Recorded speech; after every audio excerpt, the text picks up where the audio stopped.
Hello, hello, hello, everybody. How are we doing tonight? Hello, Border Jen. Welcome, welcome. So, sorry I'm starting a little bit late today. You seem tired. Like I Would you said, like some I tea? had I'll brew you plans some. with Do friends. you take sugar? One Nothing, cube or two. nothing super important. We were just having a movie night, but I had to miss out on our last movie night, so I didn't want to miss this one, and also we were watching The Princess Bride, and I had, shockingly, never seen that before. And I was like, I need to fix this. So, yeah. So I pushed this back a little bit so I could watch that with my friends. It was a fun movie, I really enjoyed it. Can see why it's kind of a classic. Anyways, so we are going to be doing some of these first, and then we'll be getting into the Mikawa Flower Festival event. Let's see, where do we have stuff today? We got Diona over in Wolvendom, Sucrose by the Thousand Winds Temple. Girl, what the heck are you doing over there?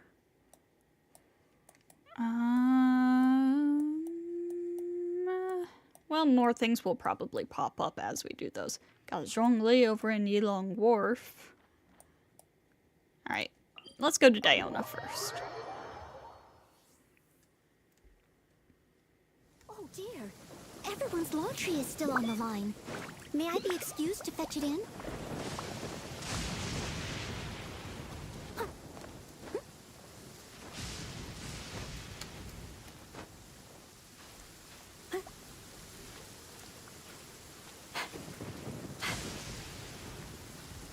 Come on, Noelle. You can get up here. There we go.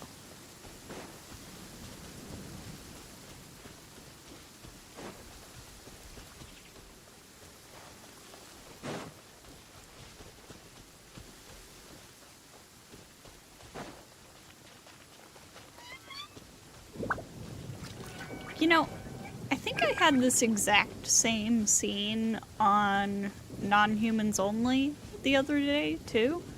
And it was raining when I went to do that one. So I'm like... Well, I guess it's not raining now, but I was wondering if it was, like, related.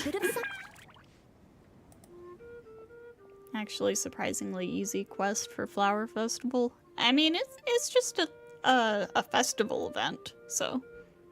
Pew pew! Hunting alone, Diona? Hunters of the Cat's Line bloodline return successful even when they go solo. Wouldn't shouting pew pew scare the animals off? No way!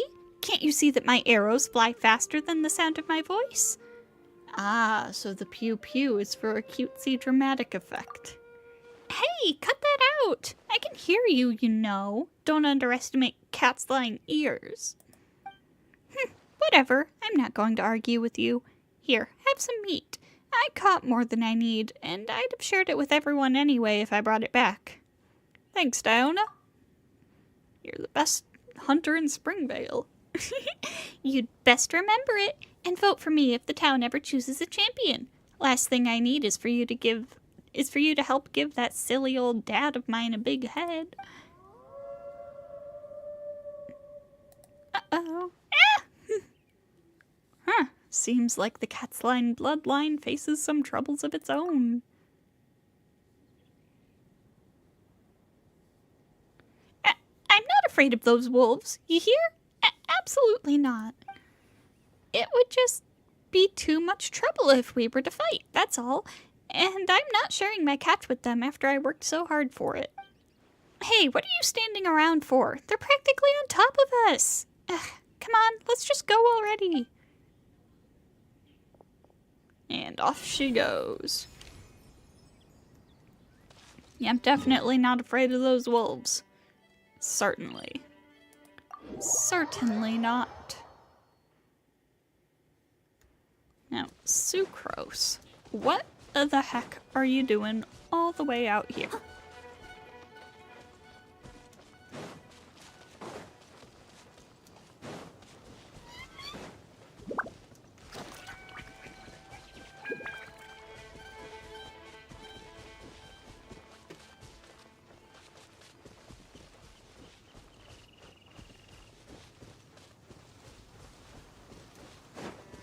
She should be Someone over needs here. assistance. Yeah, Sucrose, what the heck are you doing up there?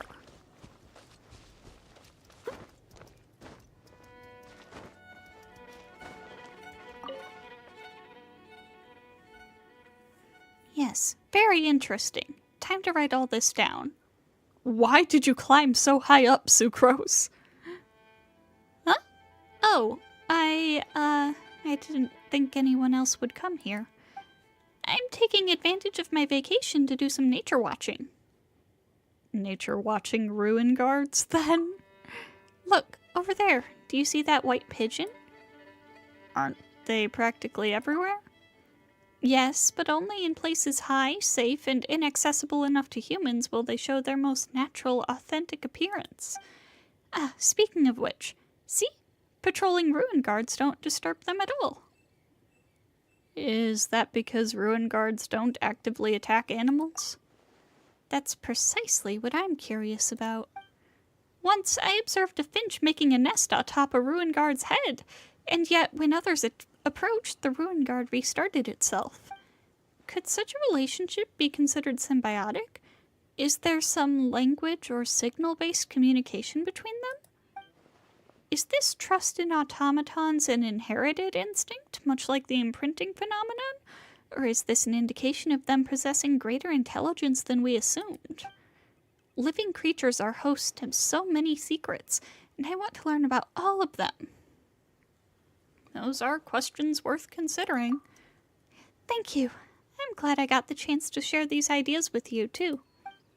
In the past, I've always thought that doing experiments by myself in the lab was the happiest, most fulfilling thing in the world. But now that I think about it, spending my vacation this way isn't so bad either.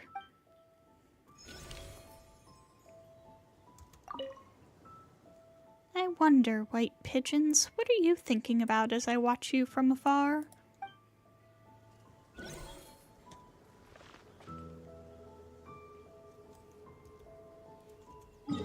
Alright, what else do we got? Oh, Rosaria!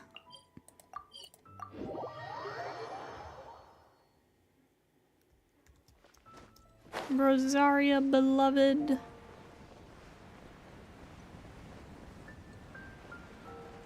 What might you be up to? I'll catch up.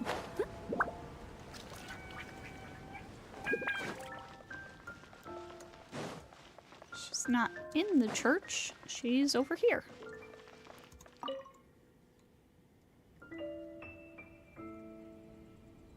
Could I trouble you to deliver this letter to Barbara-sama on my behalf? It is still so weird to me that this guy and the other people in her fan club call her Sama. This isn't Inazuma. No. Please don't misunderstand. This isn't a private letter. It's an anthem that we of the fan club composed together.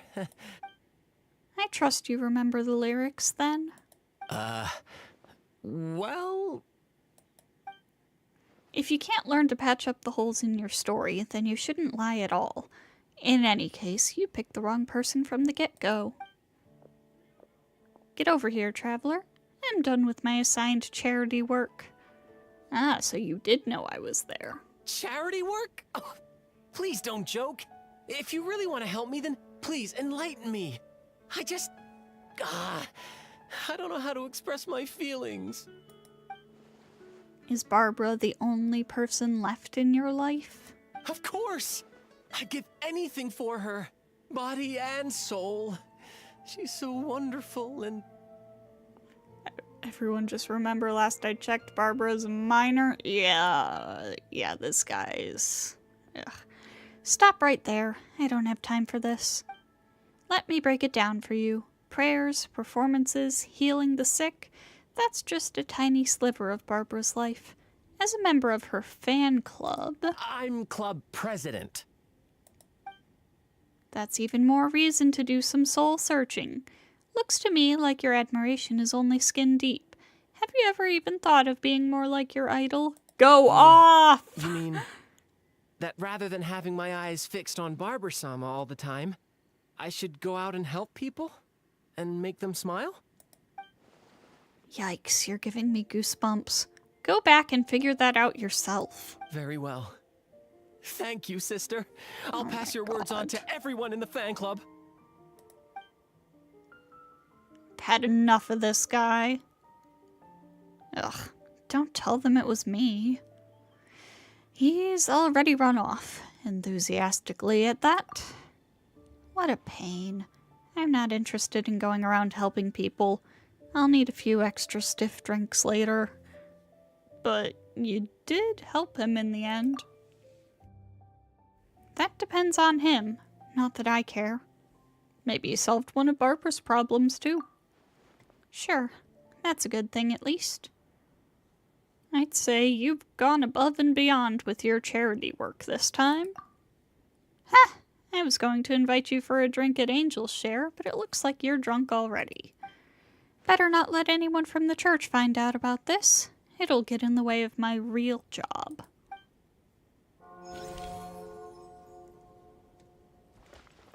Got anything else to say? That took too long. Time to clock out. So real. Someone needs assistance. Do you have anything else to say? No. Ugh, had to sneeze. But nope, no, he does not.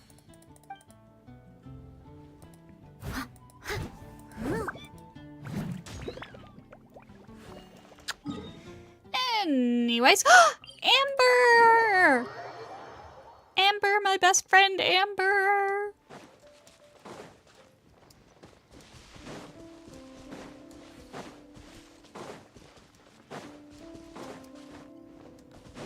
Hey, bestie!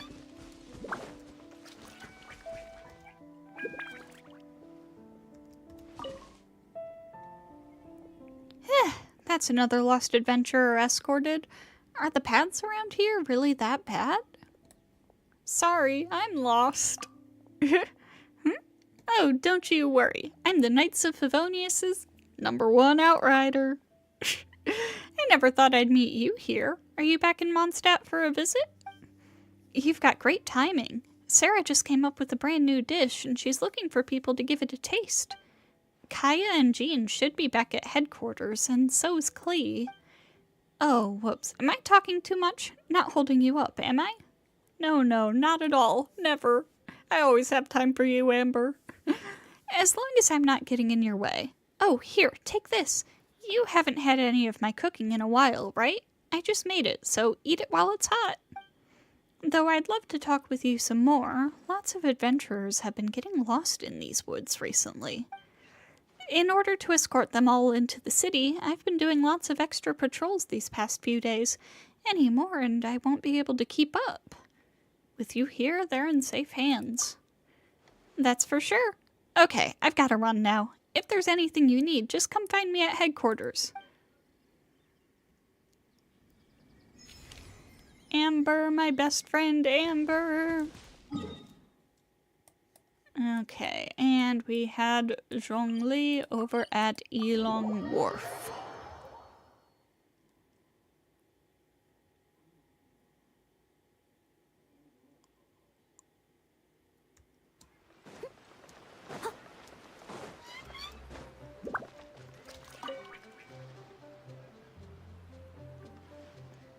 Miss Yoon's opera performances are truly extraordinary. Well worth the trip to come see it today. But she's not there. Hey there, Zhongli. You're here too, huh? Indeed. A pleasure to see you. With little to do at the funeral parlor these past few days, I asked the director for some time off, during which I've been traveling around a bit and visiting some old friends in passing. I just happened to pass by as Sir Yoon was performing, and I could not help but sit down and watch the entire performance. I think that should have said Miss Yoon. Like, it literally says Miss Yoon right there. What? She exercises wondrous command of this folk art, So absorbed was I in the performance that I forgot to drink even a single cup of the tea I had ordered. To drink tea of such refinement cold, when much of its flavor has been lost. A shame indeed. You have friends around here as well? An ancient adage says, as lush mountains may be found everywhere, so too may friends be met. But my dear associates are busy at the moment, and I don't wish to disturb them. Checking on them from afar and sending them letters at suitable times will suffice. Truly, I have done this fine pot of tea a disservice.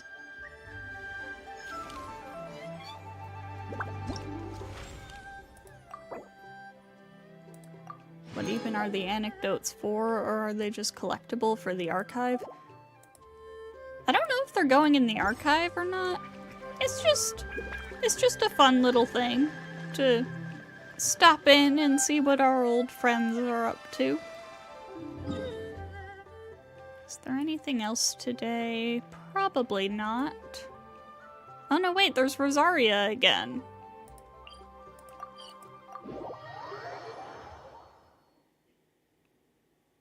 Need me. I'll be there. Over at Angel's I'll Share. catch up.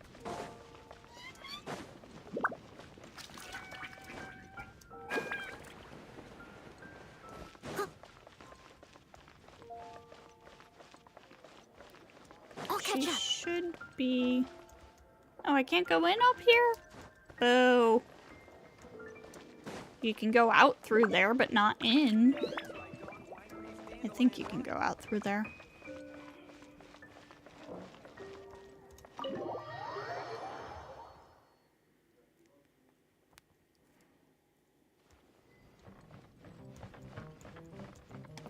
Yeah, she is upstairs.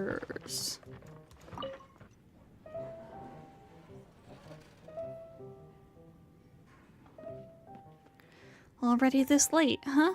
Morning prayers must have begun already. Forget it, I'll skip them. Did you stay up drinking all night? I'm working right now, you know. See that fresh face? He came into the tavern just when it was getting dark. Got straight to drinking and bragging with the adventurers. Anything suspicious about him? He claims to be an experienced merchant from Liyue. The tavern's warm, but he's very uncomfortable, doing all he can to cover the marks on his skin with his clothes. And he's got freshly frostbitten fingers. You see them when he takes his gloves off to shake hands. So he's been someplace cold, huh? Yes, such as Dragonspine's foothills, before coming here for his own reasons. And as for the lie... What sort of seasoned merchant would cross Dragonspine to get from Liyue to Mondstadt? Want me as your guard, eh? Well, you've come to the right guy. I've heard much about your deeds, Mr. Stanley. But I'm afraid... Oh, yes. We still don't have quite enough people. Bro, your name is Lambda? See, a little bird told me that the legendary treasure hoarder, Big Sis of the South, has the batch of goods I'm moving to Liyue in her sights. Stanley, want me to talk to Catherine about this and help this good gentleman out a bit? I wasn't planning on running any errands in Dornman Port anyway. Ah, that would be wonderful. I can't thank you enough. Dornman Port, you say? Isn't that quite close to Mondstadt? That should make our route very safe indeed. Of course, I'll still need the bulk of manpower on my end instead. Money's no object, so just gather as many of your comrades as you can. Thus giving you a chance to waylay the goods at Dornman Port, I presume? What? What are you talking about? Come with me, my good gentleman.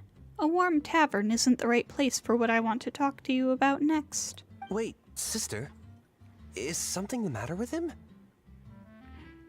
Just did Noelle's anecdote, and she canonically can and has flung a claymore from across the massive Mondstadt moat. Yeah. Noelle is insane. She is insanely strong. Since when does Big Sis of the South ever tip her hand before she makes her move? Luring troublesome opponents away from their posts. You treasure hoarders haven't learned any new tricks even after all this time. I don't know any treasure hoarders. I'm innocent, you hear? What I hear is that, as it just so happens, the Knights of Favonius caught some treasure hoarders making camp in the Dragonspine foothills. Hello, Koshka! Welcome, welcome! Since you're innocent, I'm sure you wouldn't mind coming with me to see them. They won't recognize you, will they? You? Don't even think about running. Oh, got him! Exposing your back to me was a bad move. Come on then, I'll give you a choice. You can talk to the knights, or you can talk to me. Got him!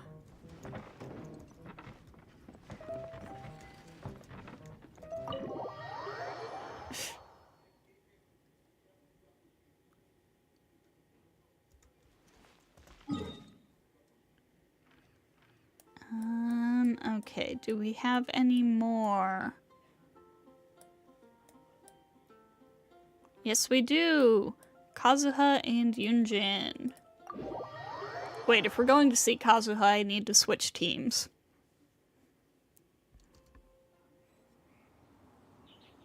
For reasons.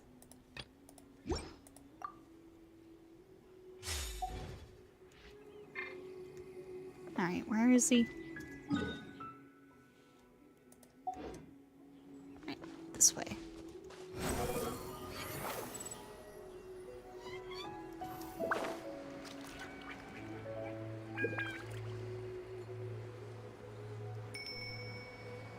Oh, there he is. Squall Fury.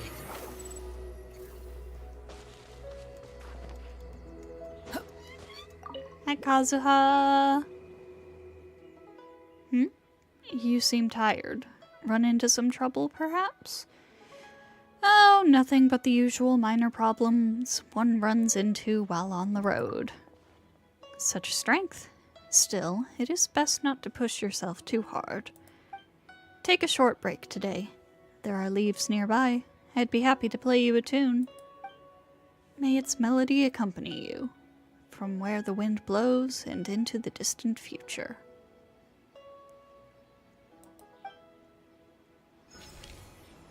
Aw, that was short but sweet. Alright, Yunjin and now Chi-Chi also. Haven't logged into this account in a few days, so I guess it's just playing catch up at this point.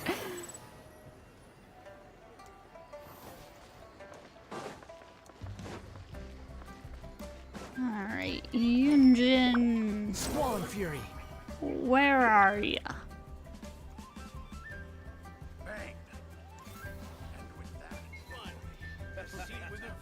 What? Kaya and Klee? What are you two doing here?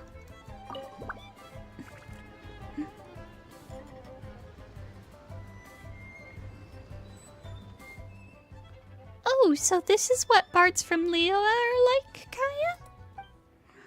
That's right. Very different from those of Mondstadt, don't you think? Taking Klee out on one of your jaunts, Kaya? Mr. Honorary Knight! Strictly speaking, the Spark Knight and I are here on official business, investigating the wine industry export situation in Liyue. Studying the consumption of Mondstadt's liquor requires visiting the performance venues where it is consumed. Enjoying the arts of Liyue while we're at it is part and parcel of our work. Is that so? Isn't that right, Klee? Is that right? Of course it is. Just enjoy the show to your heart's content. Sure! This Liyue opera is so much fun! Ah, classic Kaya, leading the youth astray. Why, Traveler, I see you've come to the Heyu Tea House again. Oh, are you with friends? This is Captain Kaya from Mondstadt's Knights of Favonius. And this is the Spark Knight Klee. And this is Yunjin, professional opera performer from Liyue. An honor to meet you, Miss Yun. I've heard many traveling merchants speak of the art form you practice. This is the first time Klee and I have had the pleasure of watching an opera. A fascinating experience indeed. Yeah! Also, could you teach Klee how you spin your spear like that? Aww. I'm glad you enjoyed yourselves. As for spear flourishes, I'm afraid they can be quite difficult to learn. Don't worry, Klee will do her best. Well, seeing how interested you are, come see me after the performance while our troupe is resting. There are some smaller spears I used to train with when I was a child. Let me find one to teach you with. Then you have my thanks, Miss Yun. Ahem. Spark Knight Klee, do you remember what the Knights of Favonius handbook says? Yes, Kaya? Yes, Captain Kaya. In that case, when a distinguished guest does you a kindness, how should you respond? Thank you very much, kind-hearted, lady who sings Liyue opera. Klee is so adorable. She is the cutest. You're too kind, both of you. You're here to watch the opera, so I'm sure this meeting was meant to be. I look forward to seeing you in the audience in the future, should you have the time. Oh my god, that was precious. The wind rises. Now, Chi-Chi is over this way. Squall and Fury.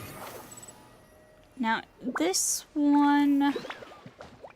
Yeah, this one I have seen before on one of my other accounts.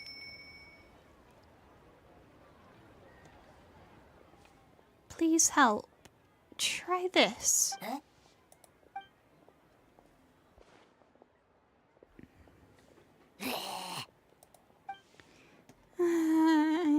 I must have failed again.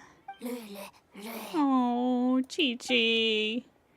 Thanks for being nice. Could you also try this one?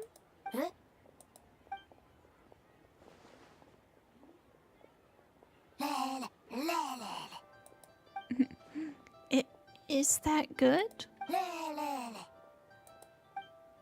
Yes. Well, something smells good. Are you whipping up something delicious? Traveler, I borrowed this kitchen from Chef Mao. I wanted to cook something. But I can't taste, so Chef Mao asked Waba to help. Huh? Wait, why am I cooking? Let me check my notes. Oh, the notebook says, make a dish and freeze it to prepare for the excursion with Yao Yao. I don't need to eat, but Yao Yao needs to eat to grow and get taller. Will Yao Yao grow taller than Dr. Baiju one day? That might be a tall order. Don't worry, Yao Yao will be cute no matter how tall she is. Ah, we talked too long. The stove.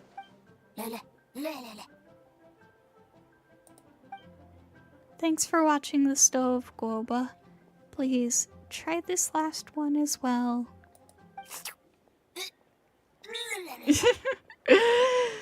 It definitely looks like a very impactful scent. This is adorable.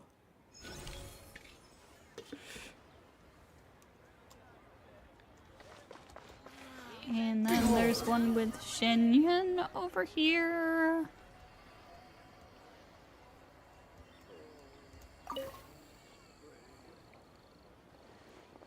Oh, You should have spent your salary on a good meal for yourself or saved it or something. To waste it on nothing is... You are my closest kin, master.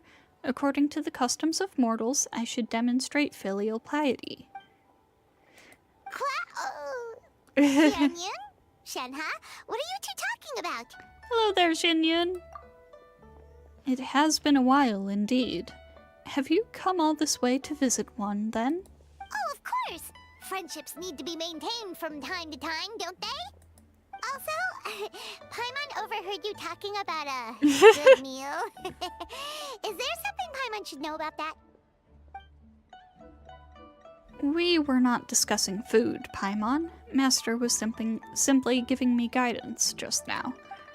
Many of the restaurant's younger customers have signed their parents up for the most popular group tour around. Oh, the thing from the scene with Shenhe!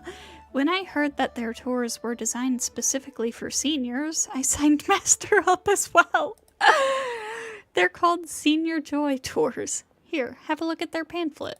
O'er mountains tall and rivers wide, come see Liyue's wondrous sights. Accommodation at special guest suites, tasting authentic local delicacies, traveling in exclusive carriages. Wow, Paimon kinda wants to try this out too! One had already traveled the length and breadth of this land long before the name Liyue even came to be. What sights would there be witnessed that one has not yet beheld? Also, a trip this luxurious couldn't have been cheap, right? It cost 3 months of her salary, and then some. And you didn't think to confer with one before putting down the deposit, either. Well, one shall have to act now, surely.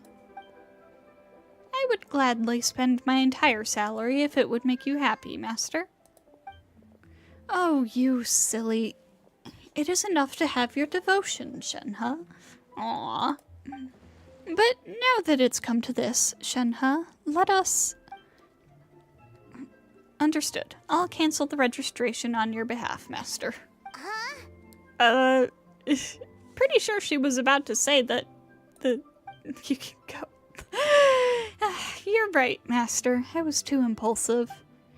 The tour group manager was very convincing, but I'd rather listen to you, master. I'll find him and cancel the registration as soon as possible.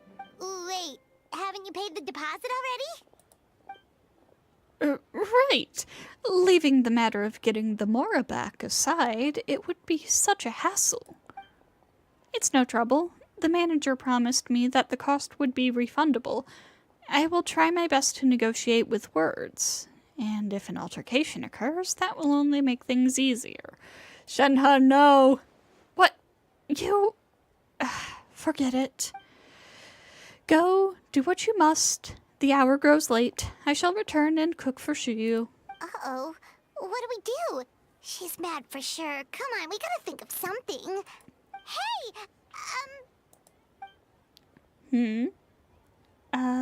Don't worry too much about it. She won't stay angry for long. Master's angry? Why would that be? After that, is she still upset at how I spent my salary? She wanted to go with you, Shenhe! no, she's definitely not mad at you. Don't blame yourself, okay? But even though she said she didn't want to go, she's really proud of you anyway. You should have seen her smile while we were chatting. Any wider and it would have split her face in two. She's probably just disappointed because she was looking forward to this trip. And it went up in smoke. So if we proceed as originally planned, she'll be fine. Is that what you mean? What do you think, Traveler? I've got a better idea. How about this? Let me design an exclusive custom itinerary for Xianyun instead. An exclusive? Ooh, Paimon gets it! You're going to put together a travel itinerary tailored just for her, right? That sounds like a good plan! Nice one, Traveler! Oh, and what do you think, Shenhe? You're the experienced one here. I trust your judgment. Just leave it to us. He's the world-famous traveler, after all, and Paimon's his super with a trip that's up to Shenyun standards for sure. An Adeptus Abroad, the Great Pleasure Excursion. Let's go! Yep, since she's seen all there is to see in Liyue already, let's take the opportunity to bring her to places further afield. We're spoiled for choice, though. Where should we recommend she go first? Mondstadt, the city of wind and freedom. A fine place to start a journey. Makes sense. That's where we started out too, after all. Mondstadt City, Star-Snatched Cliff, Windrise, and Sweet Madams. Oh, gotta jot everything down. Is there anything I can help you with? There is something that only you can do. Give this Mondstadt travel guide to Shenyun. Understood. I will. Thank you, Paimon. And thank you, Traveler. Aww! Shenyun and Shenhe family road trip. Let's go!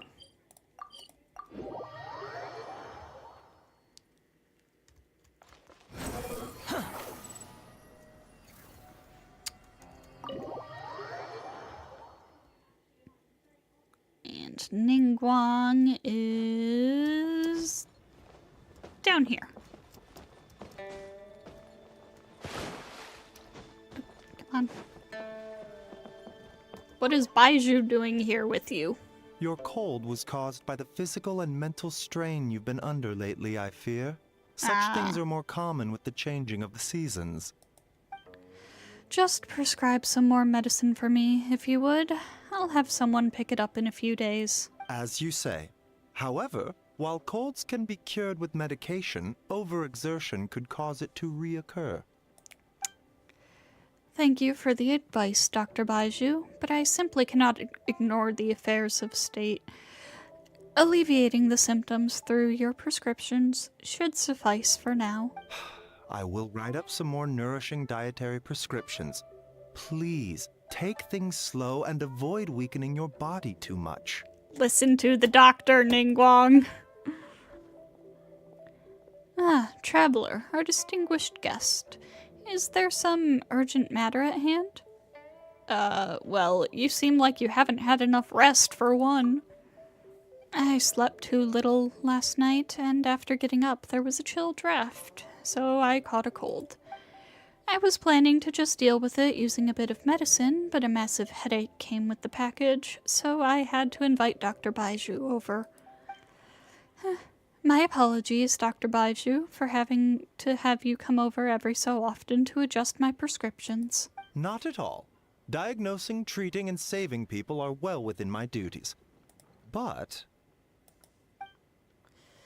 Then you know that this too is where my duty lies, Dr. Baiju. The Ministry of Civil Affairs is the crossroads where many matters meet, all of which must be seen to with care. To that end, no amount of effort is too great. If you think just me having a headache is bad, imagine the number of people who'd get one if I were to just drop my work all of a sudden. And if everyone at the ministry became overtaxed, I imagine Liyue Harbor itself would catch a cold then. Oh, take care of yourself, Ningguang. here's the prescription. Please make sure you get enough rest, Lady Tianquan. Thank you, Doctor. I'll be sure to keep that in mind. Do not stress the doctor out. He's sick enough as it is. Is there anything more? Rosaria again? And D-Luke. Why are there so many with Rosaria?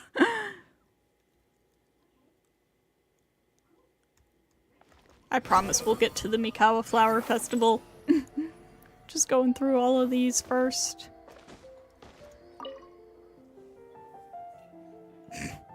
Well, this is quite the pair. Did the church send you to supervise my work? Don't tell me. Let me guess. Was it Victoria, Barbara, or Dahlia?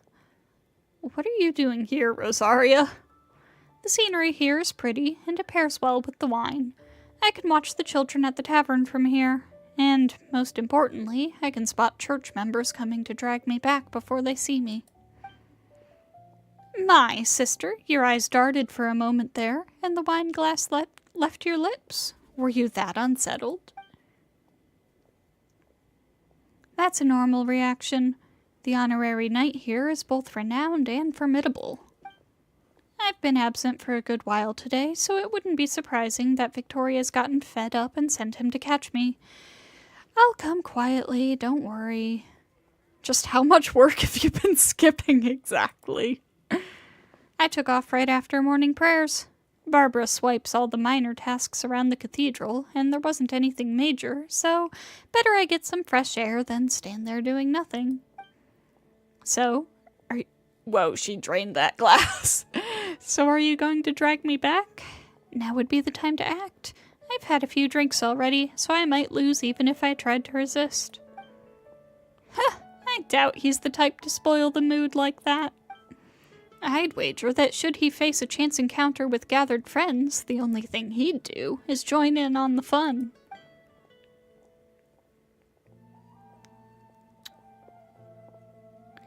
Come, come. How about a drink with a little less ice? My treat. Thank you. Do you have money for that, Venti? Keep it coming.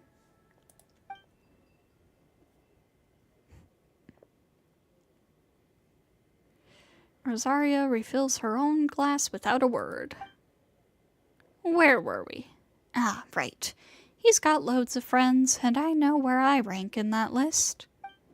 But you, Bard, you're the one who's been staring at him all day. You two need some time alone.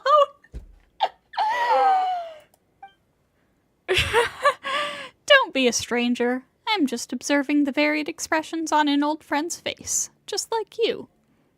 We don't meet like this often. How about a toast? Why not? Thank you, good sister, for answering my prayer in my hour of utmost need. I just brought a bottle out from the tavern. No need to thank me. But in doing so, you kept everyone in good spirits. That's not something you can put a price on. As the beneficiary of that sterling deed, I would very much like to toast you on this most beautiful day. To our nameless sister. Thanks for the reminder. In that case, I shall toast the Animo Archon. To our Lord Barsabatos. A devout follower of Barbados indeed. To every free life lived under the sun. To our precious days of freedom. Cheers. Cheers. Cheers.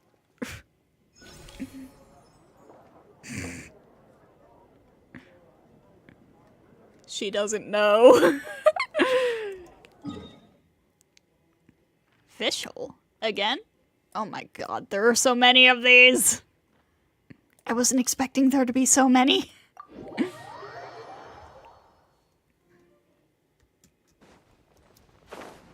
Is she in the library again? Well, she's not out front, so probably.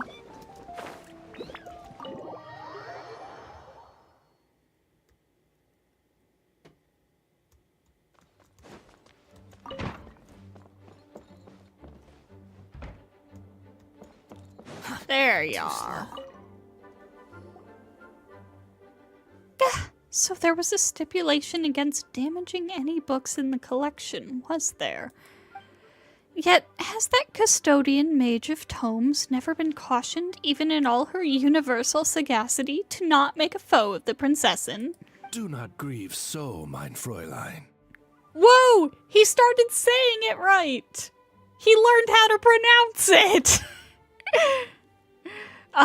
What's going on exactly? Ah, blessed one, have you come to bear witness to this most tragic of moments? Tragic moment? Yes, indeed, for this was the day destined, the promised hour, and yet we are foiled. All has been foiled at the hands of the custodian mage. You mean Lisa? What did she do? Ms. Lisa believes that scribbling on books counts as damaging them, and has thus taken the Heilige Edikte der Verurteilung out of mein Fräulein's hands. She obstructs our royal way. An unforgivable sin. Unforgivable. And while she is quite angry, mein Fräulein's unforgivables usually end up as forgivables. She does understand that it was she who was wrong in the first place, after all. But can't you edit your own book? Unfortunately, it is rather more complicated than that. For this text was penned not by mein Fräulein, but the adventurers of the guild. Oh, so the official dictionary is about her, but not by her. Indeed. Furthermore, it now belongs to the library's collection, and as such, it falls under Miss Lisa's custody. Oh yeah, this is getting complicated, all right. Okay, let's think about this for a sec. Hang on, couldn't we edit the text so long as we got permission from Lisa and the adventurers? It will not be hard to negotiate with the adventurers, but Miss Lisa will be trickier to handle. She appears to have anticipated this, having left the library right after confiscating the book. We do not know where she has gone. She said, "You are not making me work more than I need to." So, even our cunning countermeasures have been uncovered? Ah, I should have expected nothing less from the mage who guards the universal repository of knowledge. Why don't I go talk to Lisa for you? Blessed traveler, I am thankful, truly, but do not underestimate the causality that lies between us. As fate has promised the moment to us, so I, Fischl, the sovereign Prinzessin der Verurteilung, will make it come to pass. This I vow upon my noble name. Oh boy, here she goes again. Hear me, O custodian mage. Even you cannot defy the writ of apocalyptic destiny. Thee I shall summon, and thou shalt answer. Quick, Oz, translate for us, would you? Mein Fräulein is saying that she will get Lisa to agree somehow. Good luck.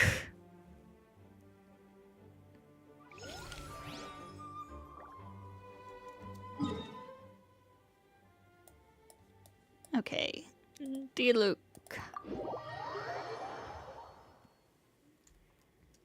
What are you up to, Diluc?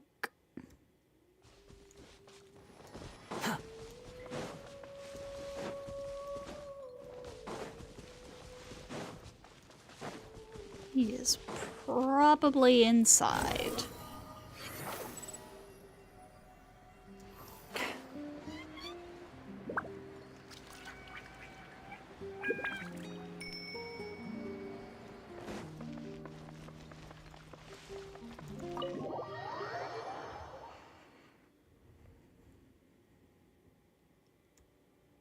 Yep, here he is. Yes, the biggest issue here is pricing. Oh, you're here. Come, sit. What are you busy with? Are we interrupting you? I'm looking over the winery's recent production and sales reports. Don't worry, I just finished. Is there some trouble? I wouldn't go that far. It's just that the last grape harvest was adversely affected by the weather, reducing the yield. Elzer responded in time, and as such, there are no issues with the quality. What I need to do is settle on a price for them. Our supply has decreased, but demand from Mondstadt and beyond has not changed. At times like this, pricing must be carefully considered. Scarcity drives value up. Precisely. When demand exceeds supply, some will seek to profit more. Our distributors are all thinking the same thing. However, Dawn Winery has no intention to gouge our customers. We've been in business for a long time, and purchasing our liquors and spirits has long become a part of life here in Mondstadt. Sullying the memories people have when they think of Dawn Winery in exchange for short-term profit is unnecessary. Based! I'm not so poor that I'd stoop that low. So that's how a bona fide winery boss operates, huh?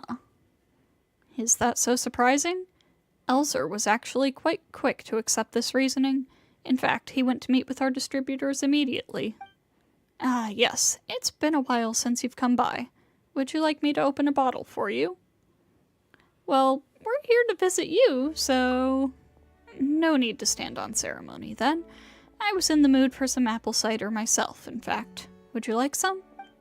The first cup poured from a fresh bottle is the most fragrant. Here.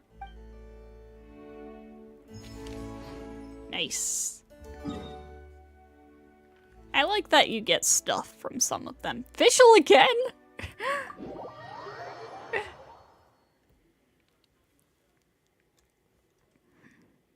Well, Fischl, did you succeed? Did you get Lisa to agree?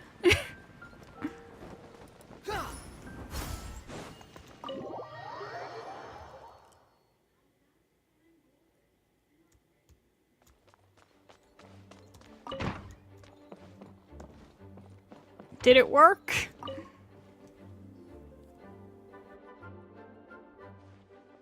Oh ho ho! Is this the day? Has it come at last? Mein Fräulein, the text has been proofread again, per your wishes. Oh, glorious revelations of the Immernachtreich! In the princess's name, shine forth your light and fill the earth with your radiant glory. Hey, official. Huh? Oh, greetings, blessed one. Today is a joyous day indeed. You certainly seem like you're in a good mood, Fischl. Is the issue with Lisa resolved? As one might have expected of a mage who guards hidden troves of knowledge, she knew well, far better than most mortals, of the consequences of defying fate.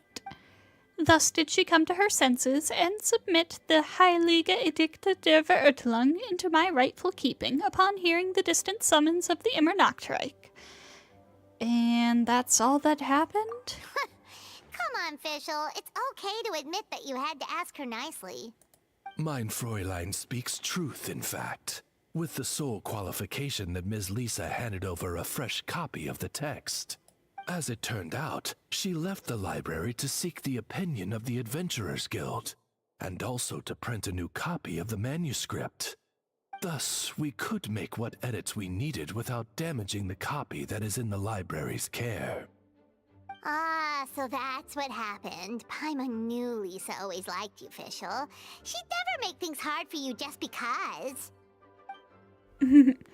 Indeed, even I, who espise the casualties of 3,000 universes, or causalities of 3,000 universes, and witnesses the dying of 1,000 worlds, must confess a measure of respect for her virtuous reason.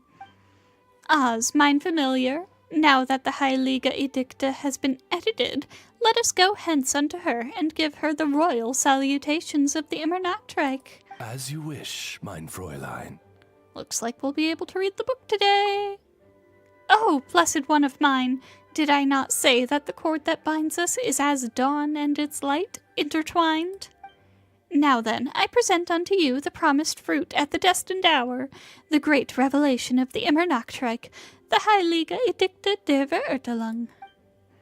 The spiraling depths, the secrets thought of the gods, the prayers of the end, all such answers may be found in this sacred tome of everlasting night, and it is yours to peruse. Be enlightened and dance with joy. In the name of Fischl von Luftschloss Narfidort, I... Mein Fräulein, we must be going. Incredible how I only stumbled once in all of that. Well, with the German at least.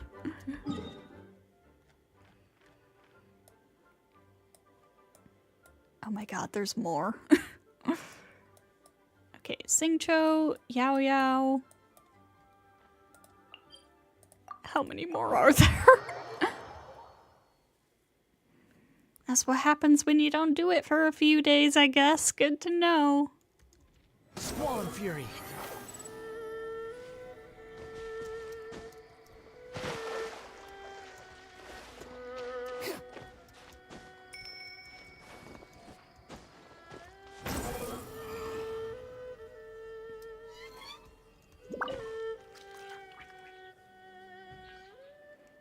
In but a night, the jade is cut in twain. The spring rain pours forth time and again. Wait, have I been reading this whole time? I should really start my sword practice. Sup, Xingqiu? What are you up to? Ah, what a coincidence, running into you here. I'm currently practicing my swordsmanship. Well, perhaps it's more correct to say that I'm practicing my penmanship. With a sword? Yes, quite the novelty, no? See these fallen leaves? They're my calligraphic copybook. Some are sliced down the middle, others cut along the veins or chopped into pieces, and each represents one of 3 different calligraphic scripts. Scripts, you say? Yep, they're all forms of calligraphy, each with its own unique features. Some are neat and orderly, others are more free-form and expressive. I must say that I have enjoyed my practice, though I can't say the same for the bamboo around me. Ah, this time I truly did become the autumn storm that sweeps through the forest. Was the phrase you were reading before some kind of secret mantra? Also, I'm pretty sure this part is some kind of pun with his name, because I'm pretty sure the cho in his name is the word for autumn. Yeah, was the phrase you were reading before some kind of secret mantra? A secret mantra? Oh, no. I was just reading the annotations in this book, Chronicle of Cleansing Ink. This book is quite marvelous indeed, and was written by a calligraphy master named Xifan. It is said that he shifted from calligraphy to swordsmanship, and afterwards attained mastery of both. After that, he did not hoard what he had gained, writing his swordsmanship down on a stone tablet and naming it the Chronicle of Cleansing Ink, making it free for all who follow the noble path of chivalry to come and see it. This particular book is a rare original annotated copy with contents all transcribed from the original stone tablet. My brother really treasures this one. My brother is usually a giving and generous soul, but he loves books as much as his own life. Trying to borrow even one from him is like pulling teeth. I'll be honest, he scared me half to death when he handed me this copy a few days back, urging me to go practice my calligraphy. I had thought that I was about to be disowned on account of my terrible penmanship, and he was giving me the book as a farewell gift after having heard the news in advance. You should have seen the two of us, weeping and wailing, our hands clutching the book, refusing to let go. I suspect he was just reluctant to leave the book in your hands and that you just really didn't want to practice, huh? Oh, come on, you two. You just had to come right out and say it, didn't you? Well, I thought the scene was pretty funny. In fact, I'd like to include it in my novel. And if I were to include your follow-up remark as well, I'm sure that would add some extra flavor. Oh my, we talked so much I lost track of time again. It's getting late, so I must hurry home. I'll see you around.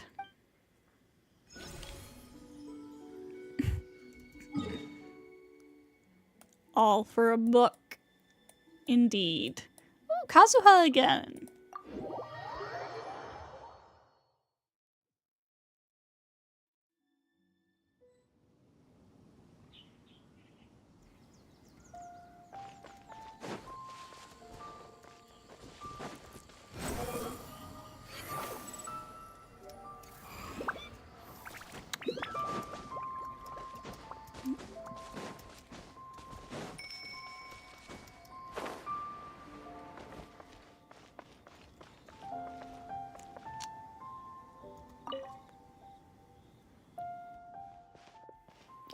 A refreshing night such as this is perfect for training.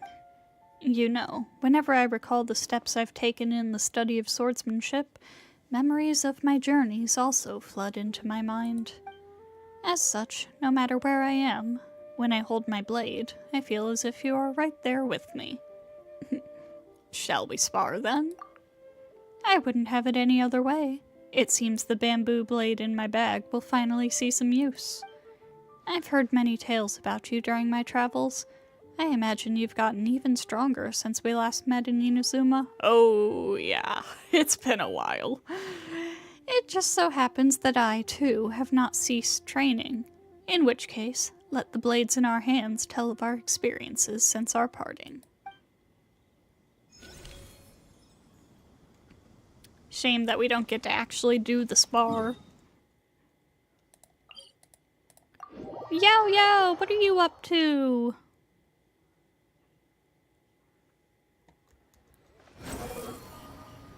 Wait, she's not up there, is she? She might be. She is. God damn it. Quit following me. Quit following me. Huh. The wind rises.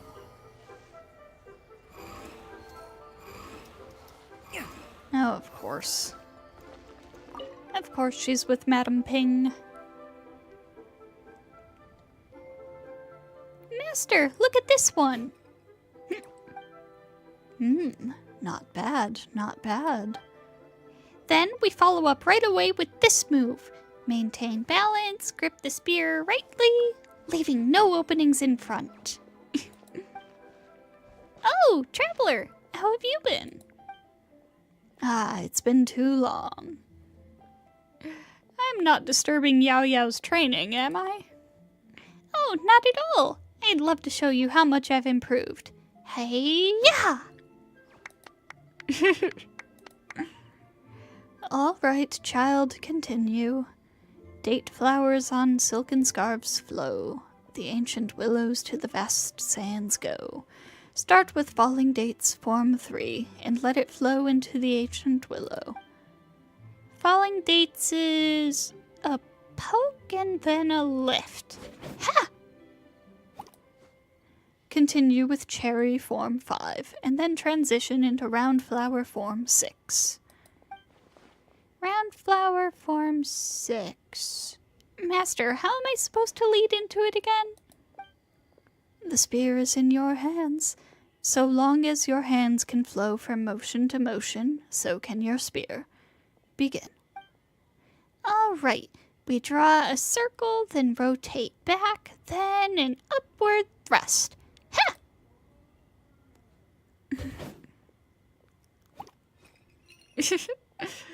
Not bad. Not bad indeed. Your spear work is coming together well. Still, your wrists are quite stiff when you transition, and your movements are jerky. You need more practice. Yes, Master. I'll start again right away. Oh, child. All right, let's call it a day for now. Huh? I wanted to practice a little more than we usually do. A hard worker as always. Well, as Master says, hard work sharpens skills while idle indulgence dulls them. I'd like to ask Master for the next 2 days off, but I don't want to fall behind on my training either. So today's the day to work twice as hard. Oh, child, there's no such thing as patching clothes in advance, you know. And speaking of that, come here. Let me retie your braids. They're getting a little loose. Oh, thank you, Master. Aw. Eagerness to learn is no sin, and what I said is not wrong. But much as braids cannot be too tight or loose, one must find a good balance between work and play. Play to your heart's content, and when you're ready to focus, come back and study hard. If your heart is set on play while your spear is in your hand, you will neither play well nor study hard, and achieve neither. All right, I've got it. I'll enjoy myself to the fullest then. I'll go have some fun too. Good, good. Have you decided where you'll be going yet? Yep, I'd like to go with Chi-Chi on a trip to Jinxa Village. It's the rainy season, so there should be bumper harvests. With luck, we'll get to pick some herbs along the way. Most importantly, the mountain trees will be filled with colorful leaves. I want Chi-Chi to see how beautiful they are for herself. Aww. A fine plan. Go, then, and take care on the road. Don't worry, Master. I'm pretty good with the spear now. Good enough to protect myself and my friends. Oh, and Master, remember to eat on time and take care of yourself while I'm gone, okay? All right, I will. Don't worry. So, can I carry on practicing now? Cute. Date flowers on silken scarves flow. The ancient willows to... where do they go again? Ah, right, I've got it now. Ancient willows to the vast sands go. That's adorable.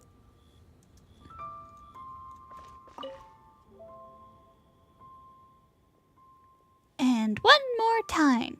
Cherry form 5 into round flower form 6. Ha! Lower your arms a little more and keep your balance steady. That's so cute.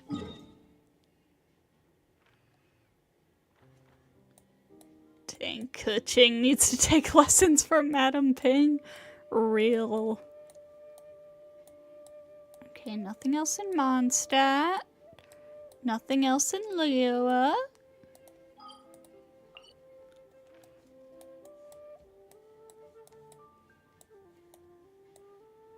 Kokomi.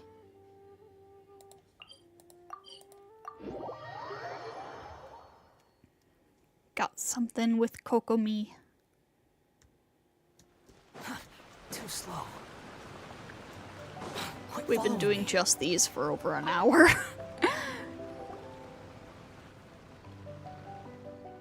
Oh, Traveler, Paimon, what brings you here? We came to see you, of course. Really? You're not playing tricks on me, are you? It doesn't look like it. Great! It's been a while since we've met on Watatsumi Island, hasn't it? We've missed the Watatsumi Island life as well. This place is so beautiful, and there's so much good food to eat. It's a deal then. Be sure to come back more often then, okay? Anyway, is there anything you'd like to do now? Let's walk around the island together. Sure. The weather's great today, so shall we walk and talk? We've been to Watatsumi Island so many times, but the views here are as breathtaking as ever. It really is beautiful here. You know what? Once you find your sister, we might as well move here permanently. What do you think? You'd be most welcome to, although I think you might have already embarked on your next adventure by then. Oh, I can have a room reserved just for your use, so you can drop by for a vacation any time. That'd be awesome! How have you been recently, Kokomi? Yeah, and let us know if there's anything troubling you. We'll help you out, no worries. Me? Well, I really haven't had any issues lately.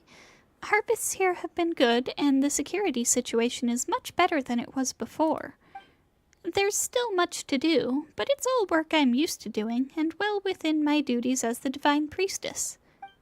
That said, I must say that all that familiar work, that familiar day-to-day, it was getting rather samey since you left, so I'm glad you're back to visit. We're happy to see you too, Kokomi.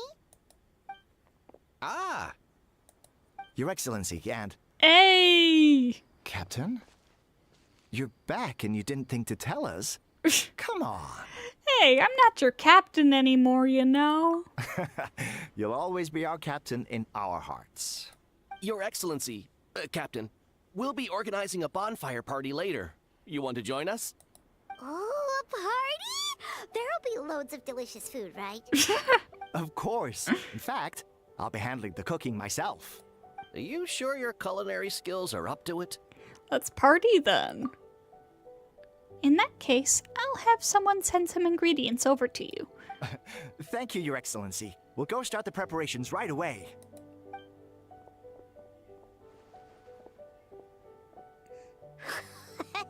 Looks like you're still pretty popular, huh? They all perked right up when they saw you. Well, I do recall that you first earned their respect by proving your strength before becoming captain, despite having the letter of appointment. That sort of respect comes from the heart. If you should need help one day, I'm sure they'll be glad to fight by your side. Ah, man, I miss those days. True. Sometimes I drift off during work and think about how you must be adventuring out there in the world, confronting all manner of difficult problems, even facing life and death situations. I regret not being able to always stand by your side and provide you with tactical assistance. But though we're far apart, I wish you all success in your journey and adventures to come. Let's go. It's almost time for the party. That was cute. You haven't done them either, so you're doing it too. Oh boy. Is that all? Did I finally get them all? Let's see, nothing in Mondstadt. Singcho again.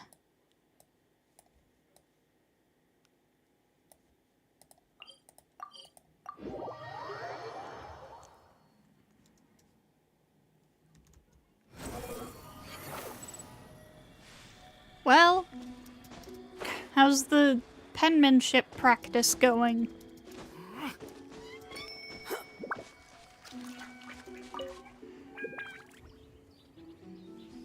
Flurry of frost and autumn leaves. How they scatter, how they swirl. More penmanship practice, Singcho? Heh, I knew you'd come today. I haven't been here long, actually. This must be exactly what they mean by great minds thinking alike and the understanding shared by kindred spirits. Did your brother end up reclaiming his book? No, he hasn't. He did see me reading as I practiced my swordsmanship, and he did sigh, shake his head, and make some gestures with his feet and hands, but he didn't ask for the book back. So why did he suddenly... Well, my guess is that this was my father's idea. He's always told me to practice my calligraphy more and pen a few more congratulatory notes on behalf of the family. That way I could temper my mind and also gradually get in touch with our business partners, which would lay a foundation for my future role in managing our family affairs. And besides, I don't know who else could open my brother's bookcase if not my father. But you know me. I'm honestly more afraid of being stuck sitting up straight at a reception table, feigning civility and giving lip service to... Sorry, pretend I never said that. Yeah, that sounds like it'd be really grating. Right? I'd much rather find a quiet spot to practice penmanship on my own than sit there drinking stale tea and listening to staler conversation. So I came here under the pretext of working my swordsmanship into my calligraphy and gaining the relevant enlightenment from Chronicle of Cleansing Ink. That way I get to do a bit of both. I didn't expect that you'd show up so quickly, though. It seems that my swordplay was quite the effective signal beacon. And what enlightenment have you gained, perchance? I've realized that even famous figures have an earnest side to them. They aren't prideful, haughty beings of divine skill, as many think. As you can see, this original annotated copy contains some remarks and critiques made by a who's who of swordplay and calligraphy from a previous generation. One can, even if vaguely, glimpse the personalities of those eminent personages shining through. Take this, for example. This is another calligraphy great who didn't get along with Chiffon. See how he nitpicks and hangs on to every little error, and how long his annotations are. See, this is the commentary he gave on Chiffon's calligraphy. Free, unrestrained, sharp as a bared edge, like a great tree braced against the wind. It sounds like a compliment, but I fear that when he called Chiffon a great tree, it was in the sense that the greatest tree in a forest is the first to be crushed by the wind. Quite the backhanded compliment, you can barely tell it's criticism. Of course, those two often butted heads, but one must always be careful when penning words down. Words penned in black and white can hardly be taken back, after all. In response, Chiffon penned the following response: "Spring will come, and the tree shall yield lush shade." And here, too. I remember that the one who wrote this was Tianquan at some point. They say that he was brilliant at both calligraphy and swordplay, but that his comments were always very concise. This is what he wrote. Lovely, but you never did learn how to sign your own name. There's all sorts of other interesting annotations, too. Come on, let me show you. Hold on, just a second. Wasn't the point to use swordplay as a way to transition to calligraphy practice? Oh, there's no rush at all. As my great-grandfather always says, to practice calligraphy is to temper heart and mind. Only by understanding this text can you learn to write the words within. Actually, wait. Do you know what time it is right now? Well, just take a look at the sky. Oh, drat! I'm going to be late back. Looks like I'll be getting an earful from my father now. Either way, I've got to face the music now. I'll be back later to practice my swordplay again, though, so if you have time, why not come and join me? I'm sure that we'll improve all the faster by putting our heads together and putting one another to the test. But if you don't want to practice, we can always take a walk, or even go fishing. Look at me rambling on like this. I'll head back first. See you later.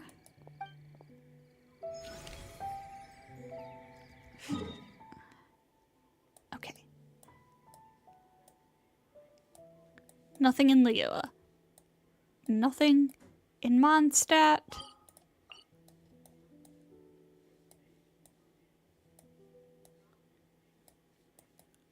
Nothing in Inazuma. We're good. We're finally done with them. We're finally caught up. That took forever.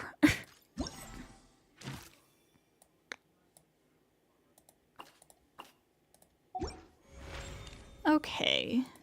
Now, let's get into this. We have an invitation letter from Guji Yai. I haven't seen or heard from you in quite some time, little one. Don't tell me you've forgotten all about your Lady Yai Miko and gone off and found yourself a new shrine maiden somewhere else. That wouldn't do at all. For one thing, it would break my poor little heart. But surely a kind and gentle soul such as you couldn't bear to see me that way, would you? Tell you what, let's meet at Tenshikaku. I've already had a word with the Okuzumeshu at the entrance to let you in, so don't even think about turning me down. Relax, you're not in trouble. In fact, you're in for quite a treat. Gotta go to work now? Well, thank you for stopping by, Koshka. Tenshikaku? Why does she want to meet us there? Oh, Paimon has a bad feeling about this. Alright, let's go meet up with Yai Miko at Tenshikaku.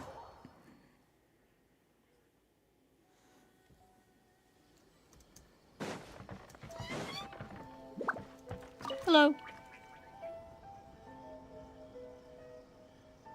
Welcome, honored traveler. Guji told me about your visit. Please, come in. Well, that was a lot easier than last time. The almighty Shogun is also inside. It's best not to keep her waiting.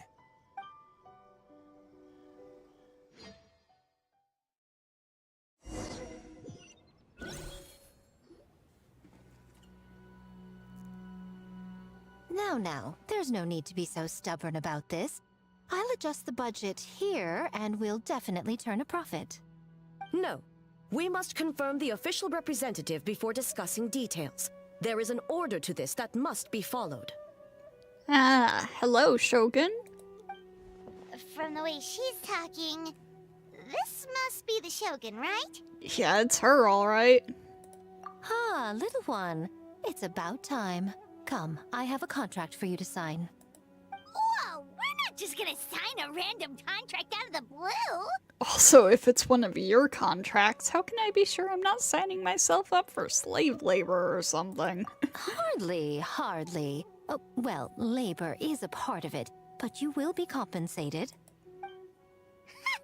So it is as bad as Paimon thought. I see. So he's the representative you selected. He would indeed be the perfect candidate for the Mikawa Flower Festival. The Mikawa Flower Festival, you say? When the yokai still roamed the land, they celebrated an event known as the Mikawa Flower Festival. It was an occasion for drink, laughter, and merriment. Oh, believe me, I am aware of it. We hosted a version of it during the Test of Courage. Unfortunately, due to time constraints, we weren't able to put on a large celebration. So, I got to thinking, why not have another go? This time with the Mikawa Flower Festival for yokai and humans alike. One that combines human ingenuity with yokai arts to offer the most innovative and thrilling entertainment of our time. Open to all humans and yokai throughout the land. Entertainment, huh? Wait, kind of like Akitsu Yuge and Akitsu Haneasobi? Those games were really fun.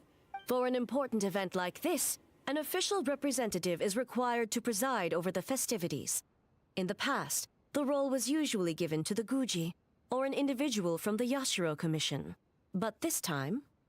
Neither myself nor the Kamisato family can assume the position, given we represent one side or the other, the yokai or the humans.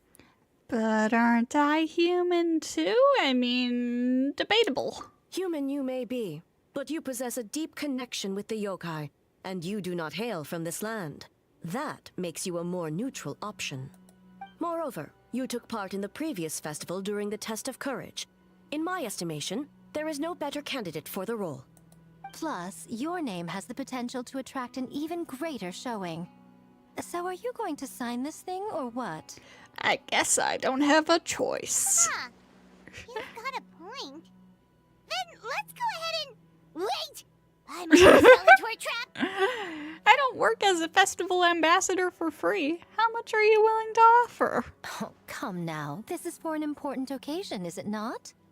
Even I've chosen to throw profit to the wind. Surely a selfless hero like yourself wouldn't turn your back on a good cause. According to the proposal, the proceeds will be distributed as follows. 40% to Yae Publishing House, and 10% to the festival representative. Hey, no fair! I want 30%. Now, 10% might not sound like much, but Yae Publishing House is going to great lengths for this occasion, both in time and personnel. All you need to do is show your face. You say that now, and then you're going to put me to work once I agree. Getting smart, aren't you, little one? Uh-huh. In that case, I'll throw in another 10% from the other half of the proceeds. No, the other half is going to the shogunate. That is not up for negotiation. But I am rather curious about the supposed great lengths you mentioned. Unless I am mistaken, most of the personnel and supplies are to be provided by the shogunate. In that sense, 40% seems rather high for your establishment, does it not? That A. When did she reprogram you to argue back like this? Proceeds should be distributed according to contribution. Besides, from the very beginning, you planned to allocate an additional 10% of your share to the Traveler, did you not? Wait, so earlier you were just trying to shortchange us? What's the fun in bargaining if you open up with your best offer right off the bat?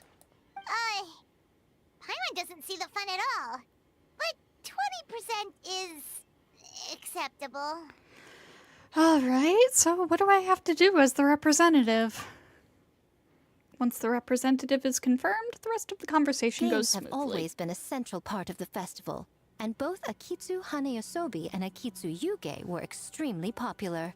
So, the plan is to host an event where the attendees have 48 hours to create a game of their own. Game We'll have jam! new and exciting entertainment in no time.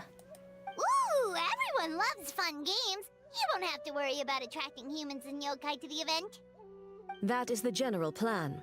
I'll leave you to iron out the finer details and contact the participants. This is a critical time for the Shogunate's new development plans, and the survey team is returning momentarily, so I must turn my attention to them. Got it, got it. We'll see you later then. Where to now?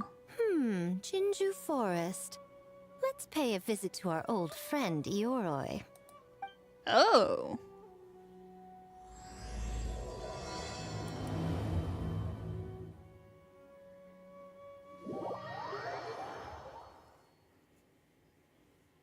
Hello, Perez. Yes, welcome, welcome. That is what that says, right? Yes. The accent on the first character is kind of tiny on my screen. You should eat this kitsune meal first. Ah. Whoa, it smells so good. Oh, and also kind of like fried tofu for some reason. Well, knowing Guy Miko, it probably is fried tofu.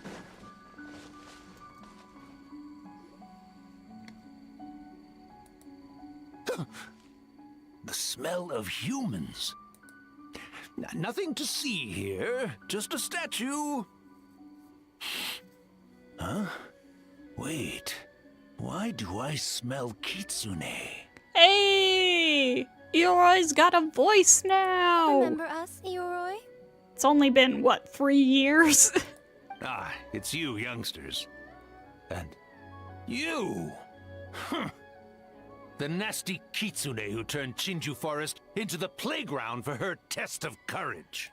Oh, Chinju Forest is supposed to be Yoroi's territory, right? Oh, no wonder he's so mad.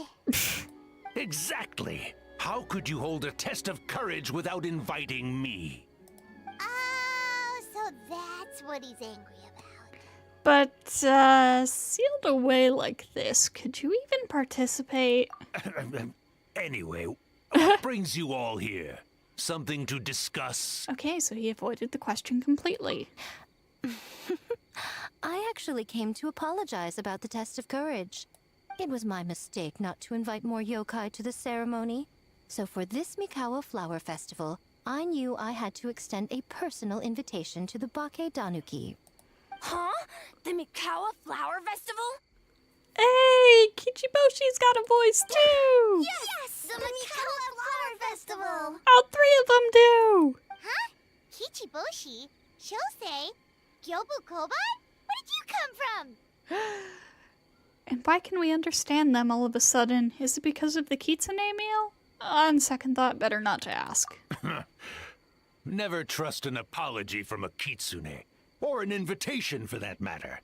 It's just a silly festival. So what if there's delicious food or fun games? Yum, yum. Fun! That's enough, you two. Don't fall for the kitsune's cheap tricks. Such hopeless, innocent cubs. What a shame. I was hoping to take you all to the festival, but it would seem Ioroi disapproves. I suppose it makes sense. Poor Ioroi, stuck in this statue all alone while the rest of you got to have fun. How sad that would be. Poor Ioroi. Excuse you. I am Ioroi, the Kakushigami of the Bake Danuki. I just, yes. Just worried the cubs will get distracted and stray from the Tanuki path. I should also mention I was hoping the Bake Danuki could help the humans take their games to the next level. Talented as you are in the art of transformation. In Inazuma, only the Bake Danuki can hope to match the kitsune in that area. Match? The kitsune could never rival the transformative gifts of the Bake Danuki. She is playing him like a fiddle. Oh well, I was thinking of using the Bake Danuki as the symbol of the event in the promotions and such. But alas, it would seem that you don't like that idea, Ioroi. No matter, I shall simply seek the help of the kitsune. When the time comes, all of Inazuma will know the kitsune stepped in to accomplish what the Bake Danuki could not. Wait! Ah, what an obvious strategy. It worked, didn't it? My dear cubs, transforming into things that already exist is only a small fraction of what it means to become a great Bake Danuki. To even get a quarter of the way through your training, you must be able to turn into things of your own invention. Just like when I turned into a gigantic ramen bowl that could fly. So go forth and seize this opportunity so you can advance the name of the... advance your training.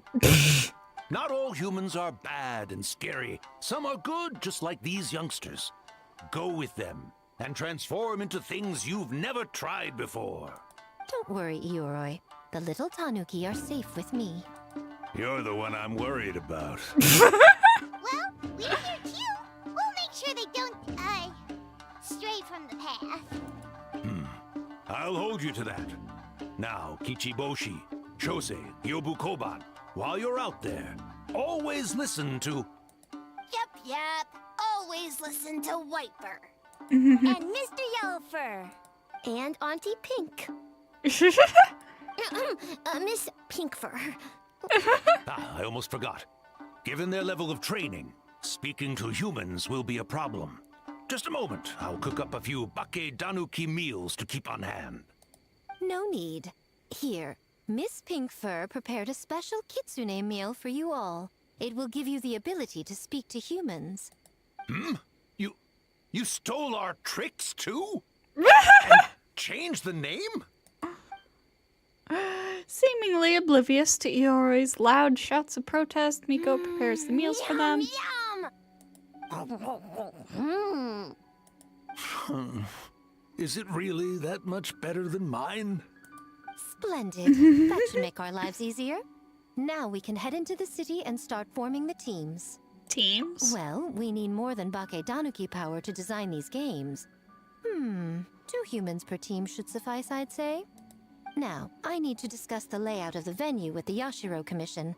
I'll leave the team recruitment to you. Put to work already. Hold on.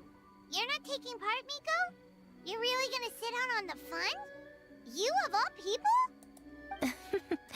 Making games is nowhere near as fun as playing them. Besides, working through the night certainly isn't my idea of a good time. Making games? Working? Through the night? Anyway, this time I'm going to wait for the fun to come to me. See you later, little ones.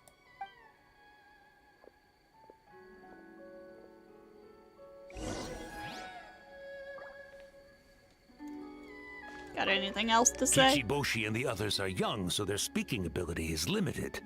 I miss the days when the Bake Danuki could run circles around the humans. Hold on. How were you able to understand them from the start? Does that mean the Bake Danuki meal from last time is still working? Ha ha! Take that, sneaky kitsune! No. Speaking of... that kitsune is gone, yes? Good. I have a request, young one. Come closer. You must protect the cubs from that sneaky kitsune at all costs. Hey, how long has that been sitting up there?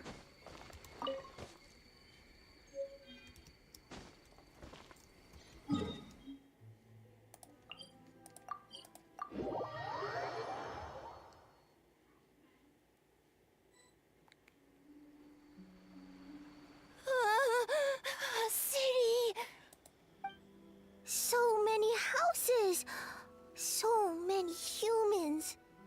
Gotta farm beans. Whitefur, Yellowfur, how do we farm beans? What? Farm teams, not farm beans.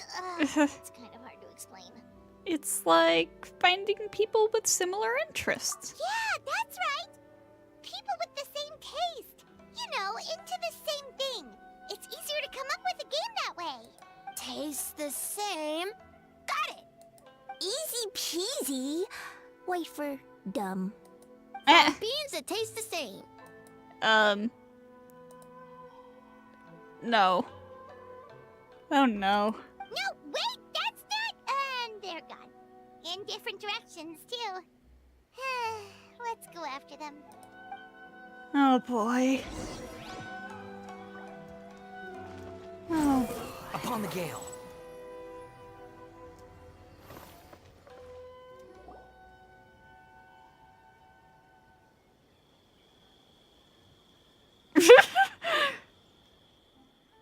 Wait, you're saying he's not one of Ushi's friends?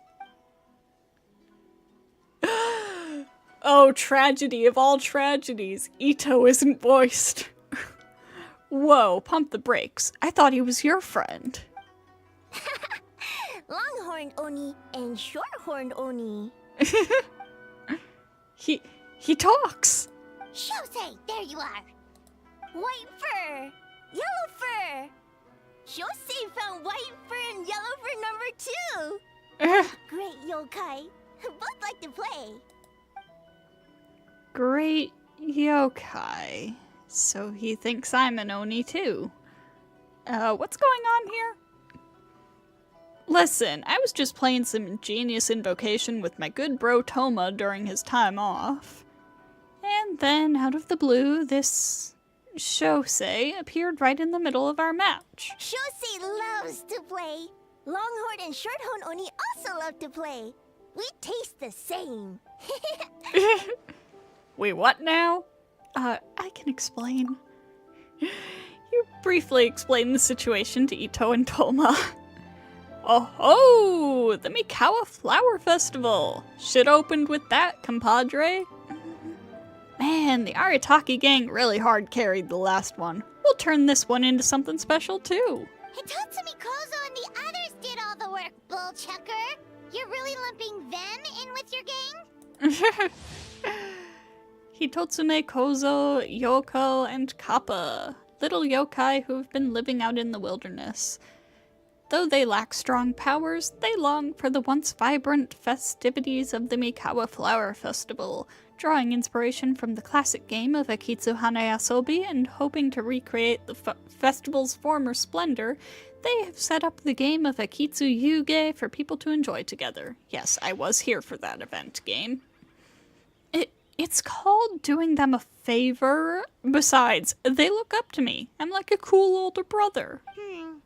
Hitotsu Mikozo and his friends did come up with the Akitsu Yuge game during the last festival. There's no reason not to invite them this time. Woo! The crew's getting back together. I'll round them up. Ha ha ha! Technically, I'm on vacation, but I'm happy to assist the Yashiro Commission with the festival. That's what I like to hear. Alright, let's round up those three little fellows and start working on the almighty Arataki great and glorious Akitsu Yuge game. Not so fast. Hornless Oni? We have an advertising job to finish. Remember, boss? Huh? We do? And that's an event later! Reshoots, follow-up work, there's still a mountain of things to do. Oh, well,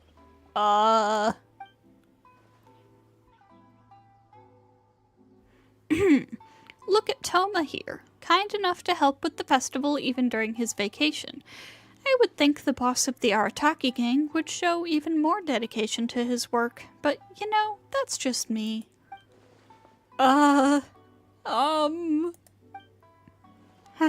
Looks like your time is spoken for, my friend.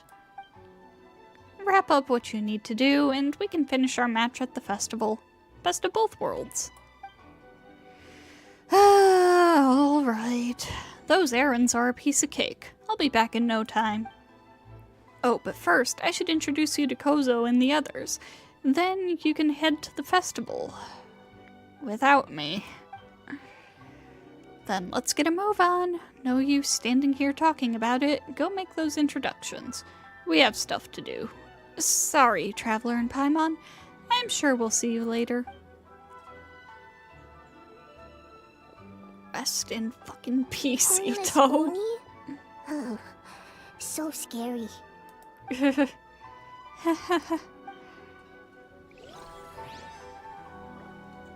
Amazing.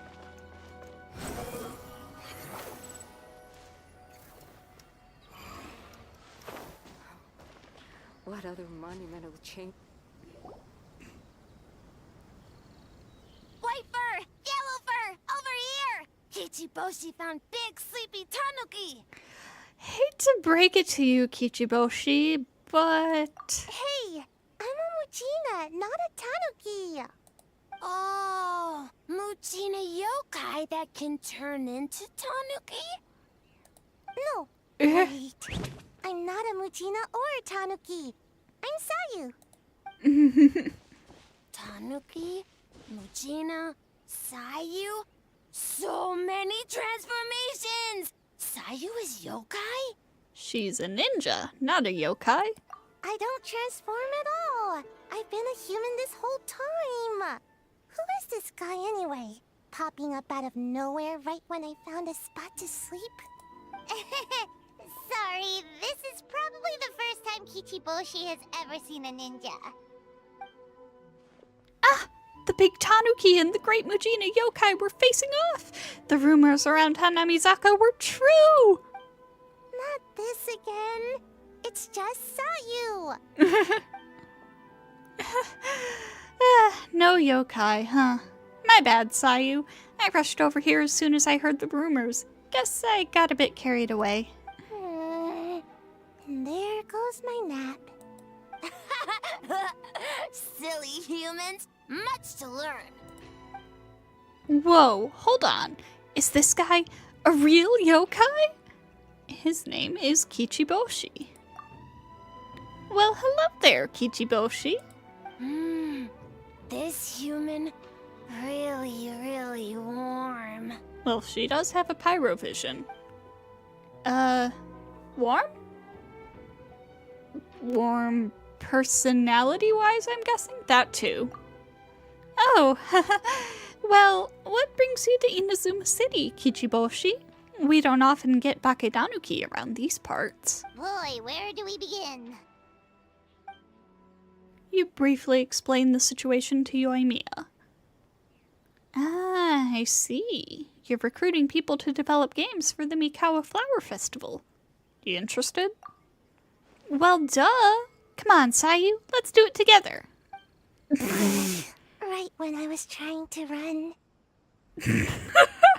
About that, I'm pretty busy. Practicing ninjutsu and such. Oh, I heard the Bakedanuki are great at ninjutsu. Rumor has it, with a single thought, they can grow taller than a house. Is that true, Kichiboshi? Taller than a house? I've never heard of a ninjutsu like that. Ah, we got her. It's not ninjutsu. It's Bakedanuki art. We don't grow taller than a house. See? I knew it wouldn't be that easy. We grow taller than mountain. Sayu? Sorry. Just thinking about something Sensei always said. You can't just focus on drills, Sayu. You need to push the limits of what you know about ninjutsu. Well, this is as good an opportunity as any. I guess. Farm Bean's success? Alright, let's go discuss this ninjutsu. No, this Bakedanuki art of transformation. The one you're going to use for the festival. Yes! I've always wanted to go to a festival with you, Sayu. Let's go to my place to brainstorm. We can even set off some fireworks when we're done. I'll pass on the fireworks. They're terrible for my sleep.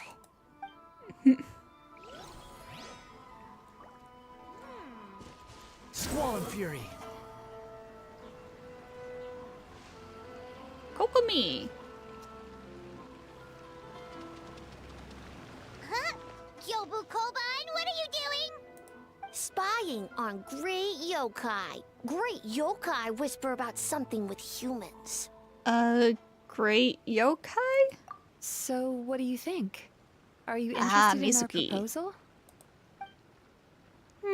The idea has a lot of promise, but I'm afraid that there are no natural hot springs on Watatsumi Island, and the cost of heating them artificially is a bit too... 1 second. I believe someone's listening. Hello over there? You're more than welcome to join, but a face-to-face conversation is more appropriate, don't you think? Great yokai found us! It's just us! Traveler? Paimon?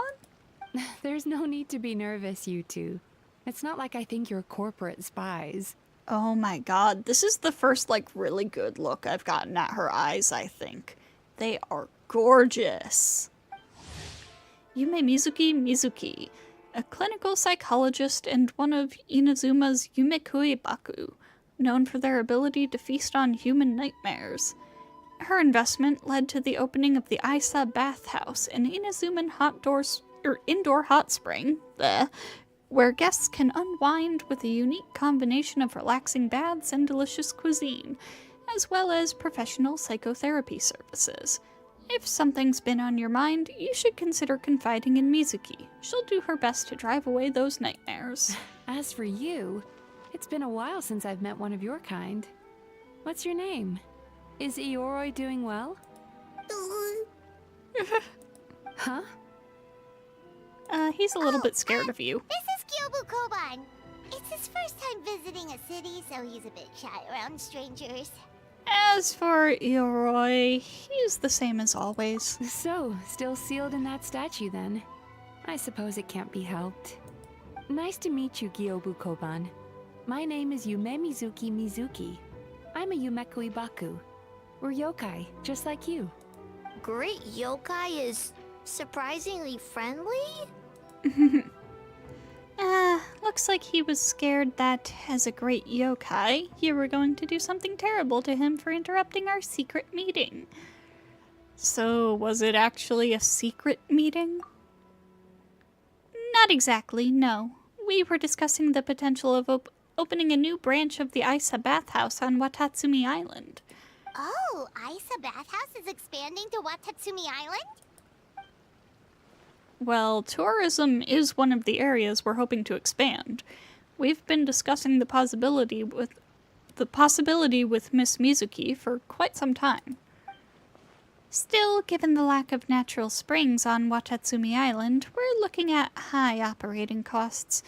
And if it's not different enough from the main branch, I worry about its ability to draw in customers. All valid points.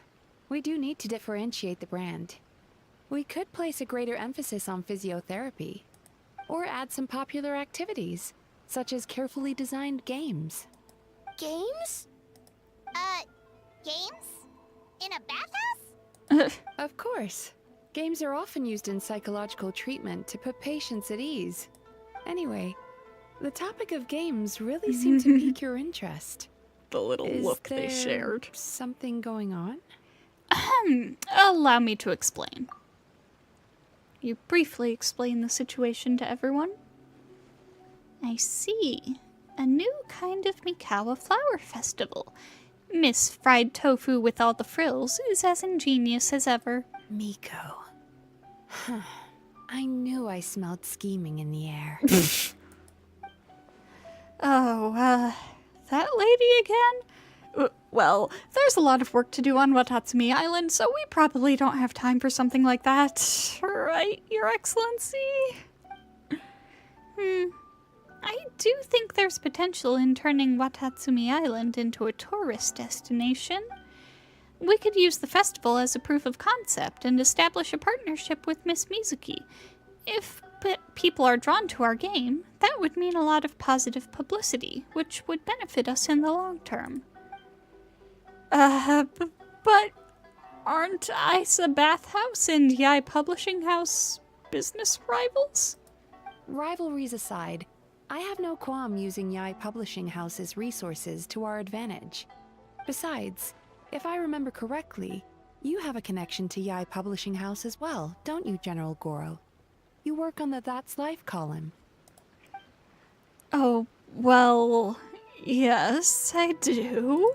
If our venture is to focus on games, then as future business partners, I'm sure you would appreciate an opportunity to see what I can do.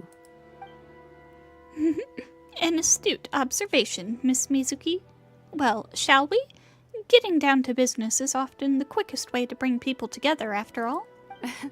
Agreed. Then why don't we discuss some of the finer details before the festival begins? Oh, but... Alright, then I guess I should...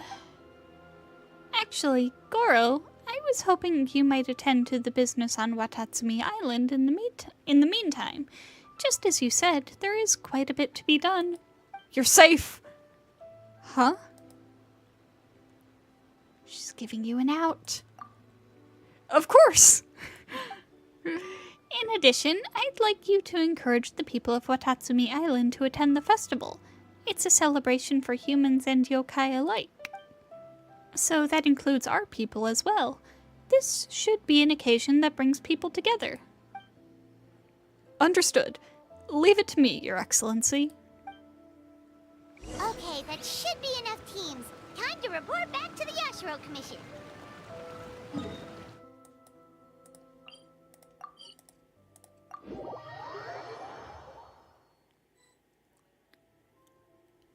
Miss Kamisato, this is the list of stage materials for your review. Miss Kamisato, I have your schedule for tomorrow. The list looks fine. As for the schedule, let's move the meeting with the Tenryo Commission up a little. They're in charge of festival security, so that should take precedence. Oh, she looks super busy. Should we come back later? Oh, Traveler! You seem busy. Are we interrupting? Oh no, you're fine. You caught me just as I was finishing up, actually. Lady Guji said you're the official festival representative, and you've been busy recruiting participants. So I should do my part too, right? For large events like the Test of Courage, Brother usually does most of the organizing. But this time, I wanted to take some work off his back. That should be a big help. I hope so. Oh, speaking of the recruitment, we found a bunch of people. We should be good to go. Oh, already? That was fast. I wasn't sure we would find enough participants. I thought I might have to sign up myself. Oh, well, there's still time. Oh, don't worry about it. I can only focus on so many things anyway. If we have enough people, I should stick to organizing.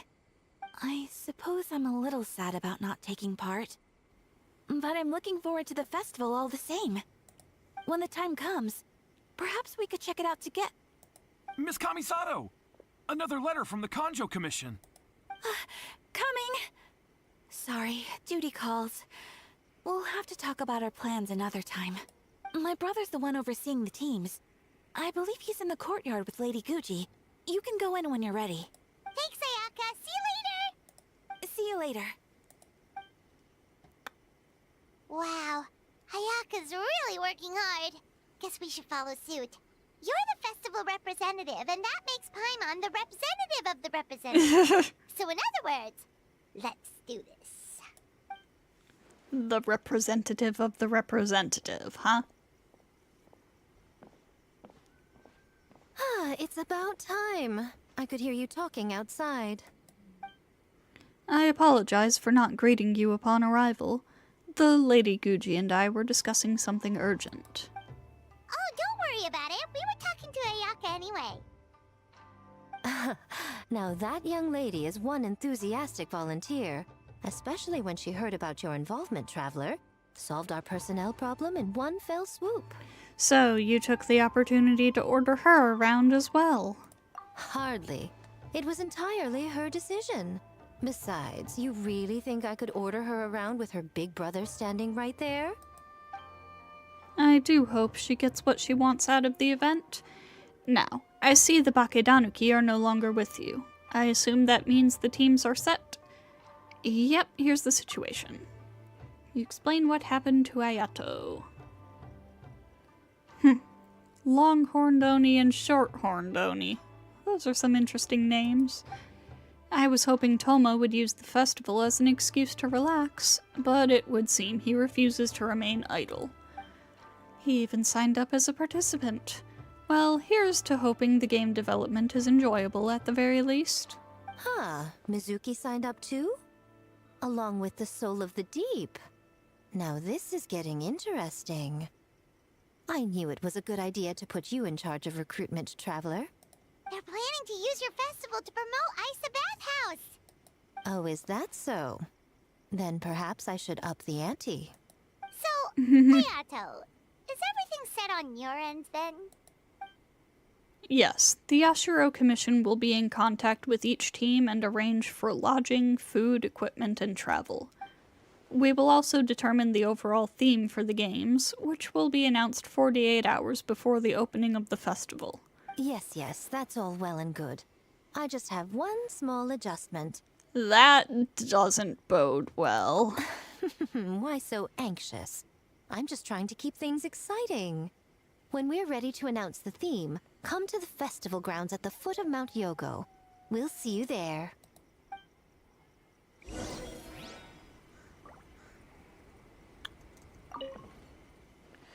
The Lady Gucci is very imaginative. There's no telling how the festival will end up in the end. She can be a handful. I wouldn't go that far. Though outlandish at times, her ideas usually contain strokes of genius that can be quite practical in the end. Besides, with you and Ayaka involved in the event, I trust that I will intervene if things get out of hand. You need not worry. Well, thank you for the assurance, Ayato. Next day, 13 o'clock.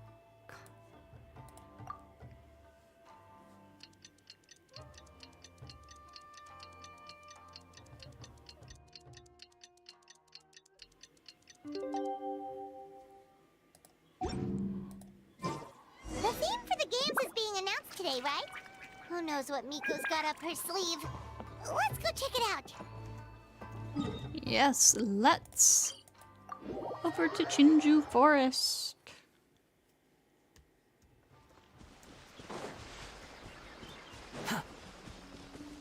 Behold. Come on, dude.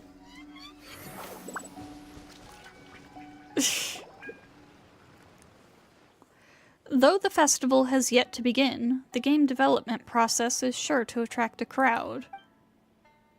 It is the Tenryou Commission's responsibility to maintain security and order throughout the entirety of the proceedings, so remain vigilant. Understood?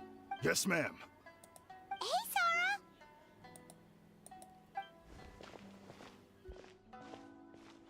Oh, it's you. It's been a while.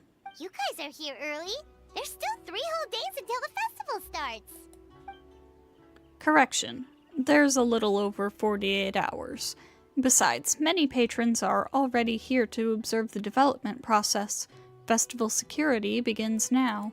Oh, wait, but what about the statue of the, almighty, Narukami-Yogo? Yeah, you know the one. Won't you miss out on it again? Oh, you mean the statue of the... Wait, shit, how did it go?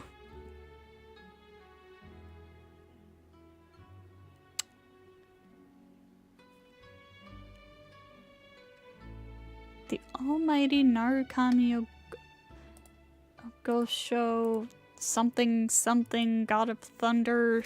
Shit, how did that go? Wait, no, I actually want to check now. No, that's the wrong thing. Friggin',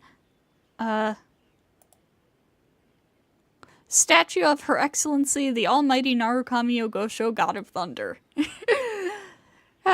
Want us to buy one for you? Heh, no need. All statues of Her Excellency, the Almighty Narukami Ogosho, God of Thunder, being sold at this event are an old model. And as it turns out, I already own 5 of said model at home.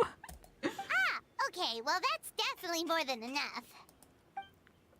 Yes, I only own 5 statues of Her Excellency at any given time. That is my maximum. Any more, and I'm afraid I would not be able to afford them the proper care. Oh, that's the reason? Personal matters aside, I heard you are the representative for this event. You should proceed to the stage and speak with the Lady Guji. Oh, right. Looks like we're running out of time. Let's go then. See you later, Sora. Goodbye. Good luck with everything. Ma'am, we have a message from Commission Headquarters. They need you to return as soon as possible. Headquarters? Now of all times? Alright, keep watching my absence. I won't be long. What's the problem? Ah, you're here. Now we can get the ball rolling. Are we late? Right on time, I'd say. I was just about to announce the theme for the games. What's that thing behind you? Oh, this? Just a little something to spice things up. So, stay tuned. What is it? We should be getting close, right? So sleepy. Can't wait anymore. A theme decided by Miko and the Yashiro Commission. What's it gonna be? One thing we all share is our capacity to dream. Outlandish fantasies of the mind, nostalgic memories of the past, or telling reflections of our inner selves. In a similar sense, games also blur the lines between fantasy and reality. Just like our dreams, the bounds of possibility are as limitless as our imagination.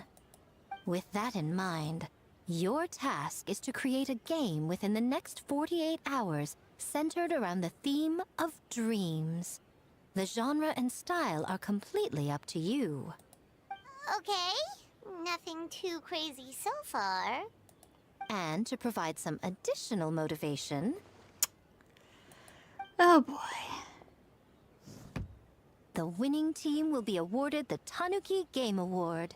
As well as a generous sum of mora. And a sponsorship from Yai Publishing House to fully develop the game and promote it throughout all Inazuma. I see. Also, I want to note real quick, I love how the highlights in Mizuki's hair are done with pink. It gives her this, like, ethereal look. In the interest of fairness, the evaluation committee will decide the winner based on attendee feedback, as well as the opinion of our festival representative. Now, with that out of the way, let the game development begin. The 48-hour countdown begins now. Although Miko's sudden announcement leaves people reeling, the teams quickly get to work. Looks like things are going well. We've just started and it seems like all our teams have a plan. Plus, with the transformative powers of the Bakedanuki, bringing those visions to fruition should be a lot easier. As the festival's most important judge and representative, you should go check on the progress, don't you think? I really didn't see that coming. Me as the main judge? Really? It all comes down to fairness, as I said. I worked with the Yashiro Commission to come up with the theme, so the judging must go to someone else. Oh, no need to stress, though. It's all fun and games, is it not? Just choose the one you enjoy the most. Of course, if it's appearances you're worried about, you could always... I don't know. Check in on the teams and ask about their ideas? What do you mean appearances? And that proves that I picked the right person. Go on then, I won't keep you.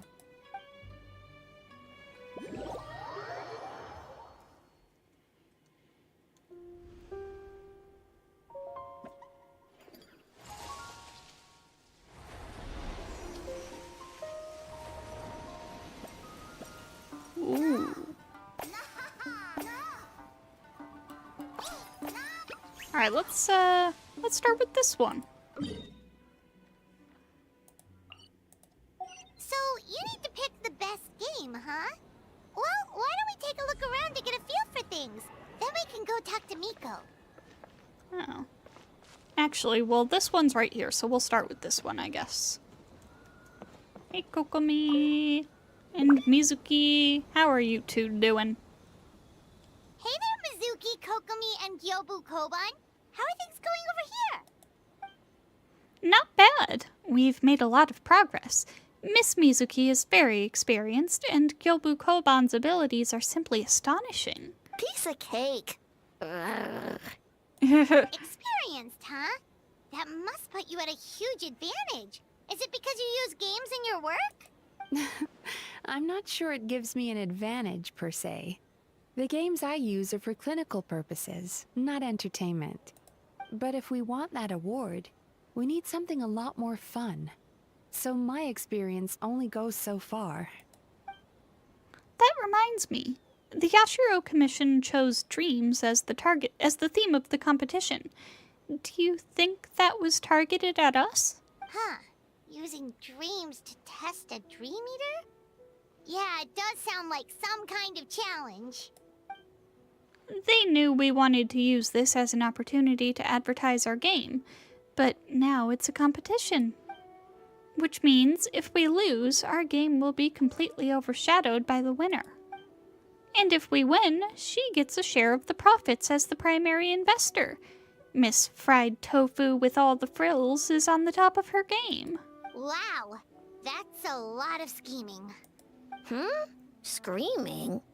On the other hand, if we do win first place, the prestige will help us get the word out, which should increase the popularity of the bathhouse on Watatsumi Island.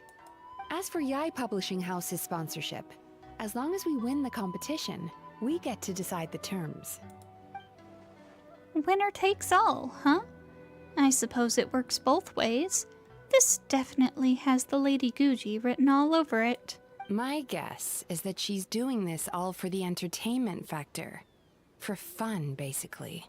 Fun. Kyobu Koban likes fun. Well said. I suppose that's the purpose of a game, after all. For now, let's focus on making our game the best it can be. Good idea. So what kind of game are you gonna make? We're calling it A Little Fox's Daydream. Basically, you play as a fox navigating between sweet dreams and nightmares in search of delicious fried tofu. I think I might know who the little fox is supposed to be. Yeah, looks like that fox takes some inspiration from, real life. Well, the design was Miss Mizuki's idea, but I'm completely on board. Sometimes the only way to meet a challenge is with a challenge of your own. Fighting fire with fire, huh? That's the definition of fun, don't you think? So, want to give it a try? Sure. Wonderful. Right this way. Let's check it out. In a little fox's daydream, you must guide the little kitsune to pass through obstacles and avoid perils, and use torii gates to travel into different dreamscapes, collecting delicious fried tofu along the way until you reach the ramen stall at your destination. You can switch dreamscapes between two states, sweet dreams and nightmares. If you encounter obstacles too hard to surmount, you might want to try switching dreamscape states to seek another path to the ramen stall. As you progress, you might find illusory flooring or walls. This means that there is corresponding terrain in the other dreamscape state. Jump to pass through inaccessible areas or avoid dangerous foes. Some dreamscapes contain delicious fried tofu. The little kitsune would love to collect them all. Every dreamscape zone has, at most, one fried tofu, and when you have yet to collect the one within your current zone, the little kitsune can even detect its fragrance. After the little kitsune approaches the torii gate, you can open it to enter the next dreamscape zone. Should you find yourself at an impasse, you could try challenging this dreamscape zone again. A mushroom that has spent too long immersed in nightmares, becoming resentful and dangerous, only appears in the nightmare state. The little kitsune will be knocked out upon touching one, so take care to avoid them. The little kitsune can touch magatama to collect them in order to open some doors within the dreamscapes. Some other doors must be unlocked by stepping on stone slates activated by magatama. If you find a hard-to-access magatama, consider the other objects within the dreamscape. Perhaps they could aid you. Okay.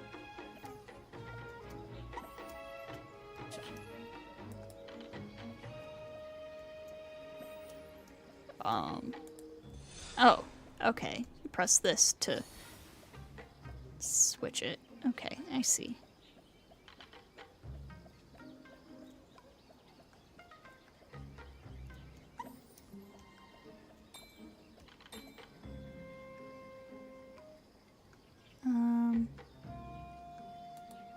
Oh, there it is. Okay. Okay, I get it. I get it now.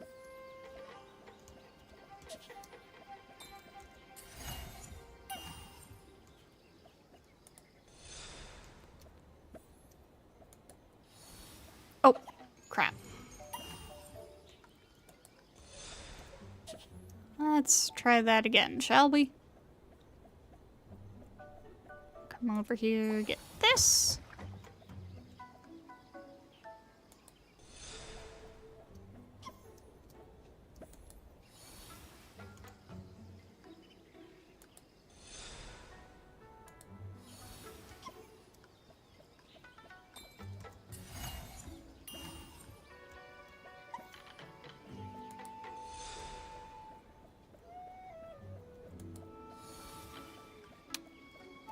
avoid that.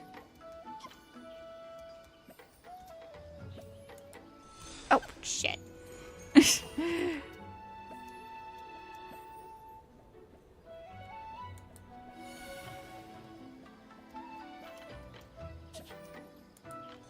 Nope.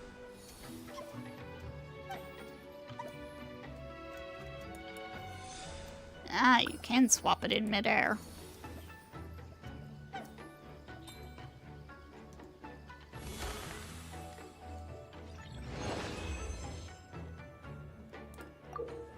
Moving tiles, some of which will change direction depending on the dreamscape state you are in. Observe them carefully.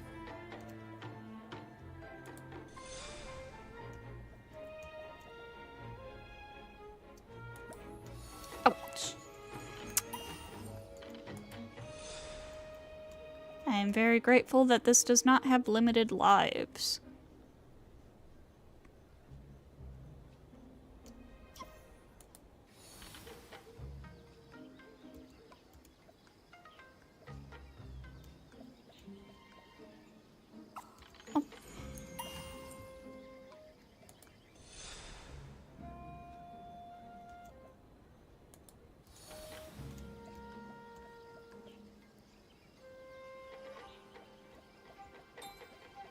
Nope, walking past that. Ah, shit. Oh, come on. Oh.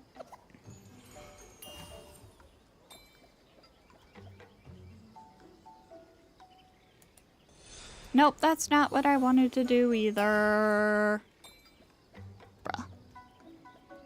Okay, there we go. There we go. Got it. Then we come over here. Take this up.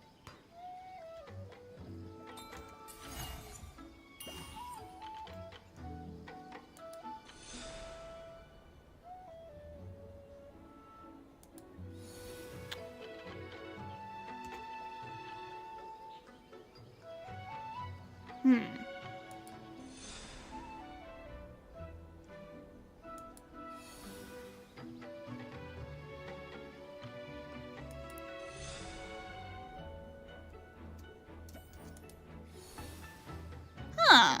Okay, that's neat. It's a neat little mechanic there.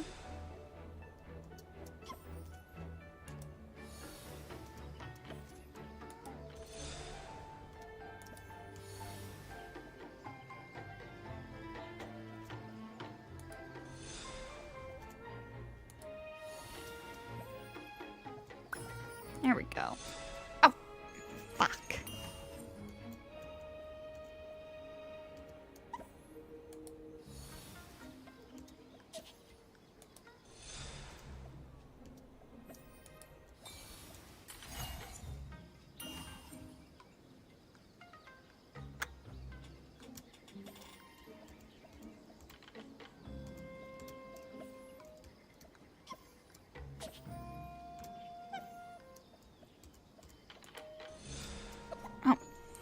Not quite what I wanted.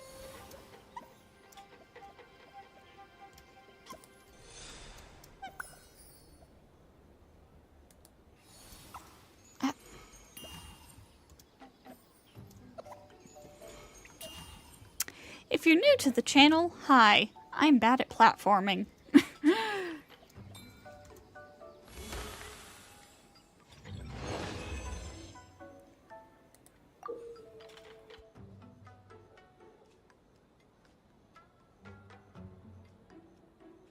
A Karasu ramen master who has suffered the loss of a full day's earnings due to dining and dashing customers will descend into a fury if the in the nightmare state and continuously chase the little kitsune, who will be knocked out upon coming into contact with the ramen master. In the sweet dream state, if you're not careful enough, or if you are careful enough, you may be able to hop onto his head and borrow his strength. A squirrel worker in charge of transporting ingredients who will walk to and fro on her own, prone to nightmares due to overwork, will descend into a fury in the nightmare state, and the little kitsune will be knocked out. Blah, blah, blah. Her habits while transporting goods can also be of aid to our foxy protagonist.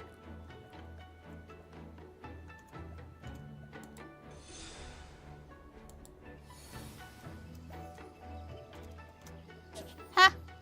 Nice. Nope, stay right there, sir.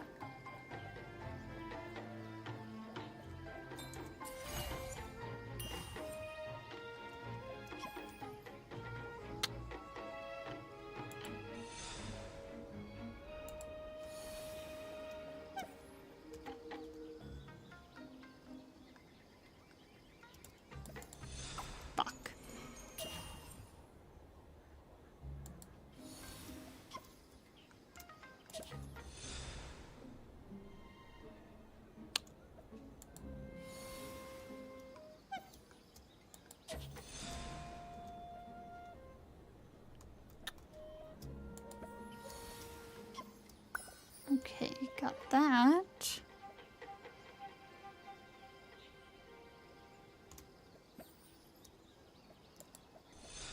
Let me see if I lure you... Oh no, wait. No, that's not what I want.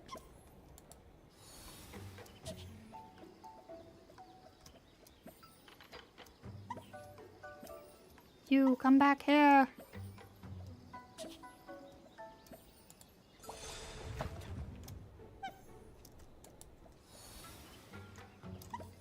No, come here.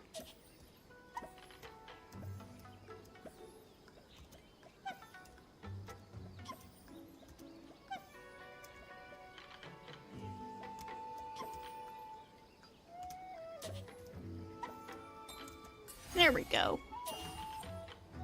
Oh boy.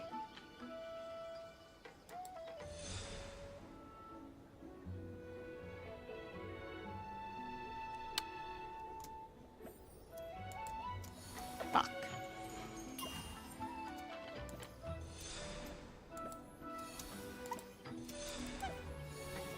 Oh my god.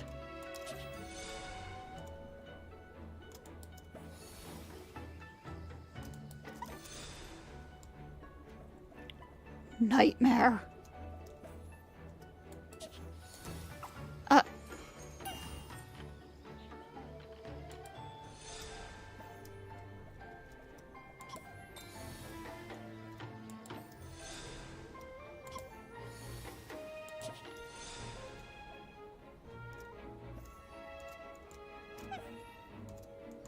Oh god.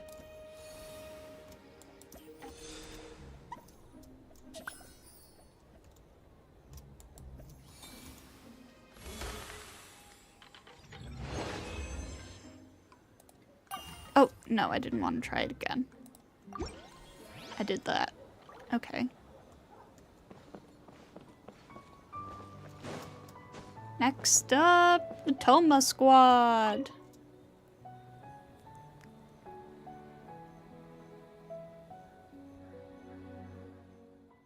Alright, let's add another elemental reaction here. Boss Toma is the best! That's nice of you, but it's all thanks to Akitsu Yuge that I came up with this in the first place, and that was all you. Anything for Boss Toma. Whoa!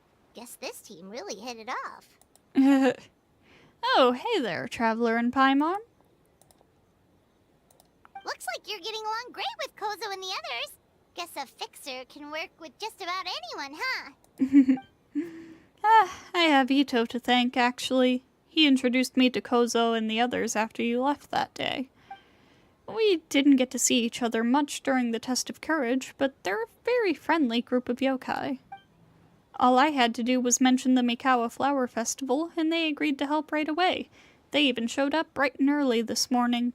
That makes sense. It was their dream to host the Mikawa Flower Festival. Yep, that's right. Yeah, totally. We've been dreaming about it for a long time. So, what are you planning for the game? It kinda sounded like you're making a sequel to Akitsu Yuge. I suppose it's a spiritual sequel of sorts. It's a combination of Akitsu Yuge and Mondstadt's Ludi Harpastum. I call it Akitsu Harpastum. It's pretty simple, actually. Just swing the racket to hit the balls back where they came from. But what does that have to do with the theme? Good question. The Lady Guji did say that reminiscing about nostalgic memories is a form of dreaming, right? For many years after leaving Mondstadt, the only place I could experience Ludi Harpastum was in my dreams. Once I was old enough to go back on my own, too much had changed. My age, my mindset, whatever it was, the Ludi Harpastum of my childhood was gone. Aw, Toma. So, I suppose you could say Akitsu Harpastum is a childhood dream many years in the making. Oh, and in the playtest stage, I added a few characters that often appear in fairy tales and dreamscapes. Hopefully, that reinforces the theme a bit more. Want to give it a try? Sure. White fur, yellow fur, get ready! Let's check it out!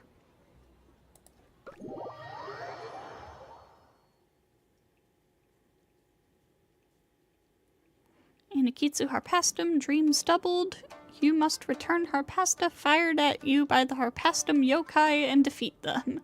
You will lose vitality if you were hit by Harpasta or oncoming bullet barrages. You can move or dodge to evade them. You will not fail if your vitality reaches 0, but you cannot collect some of the rewards if you complete the challenge in this state. 2 key techniques can increase the damage of your Harpastum returns. Perfect return, find the right timing, return distance and angle. Charged return, hold to perform a more powerful charged return to deal with certain special Harpastum types. However, your movement speed will greatly decrease while you're charging up. You can accumulate Harpastum fever by returning full shots at the Harpastum yokai and dealing damage. When the Harpastum fever is full, Mega Rally will be unleashed. In this state, you can no longer perform charged returns, but your return AoE is greatly increased, and all returns are considered perfect. A Harpastum fired with great force, a charged return is required to send this one packing. Okay.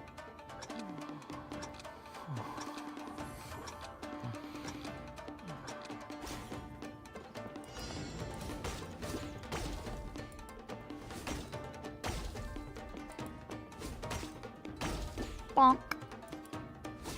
Ah.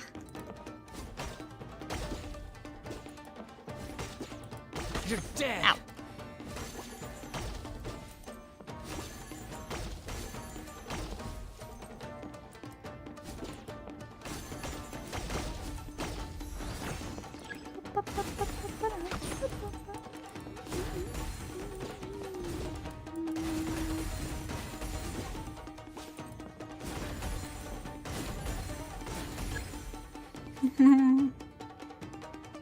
Ah.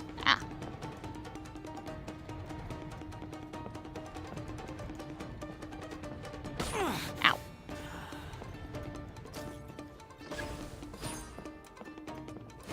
Oh. Too late. That's far enough. Okay. Okay. I'm getting the hang of this. Or not.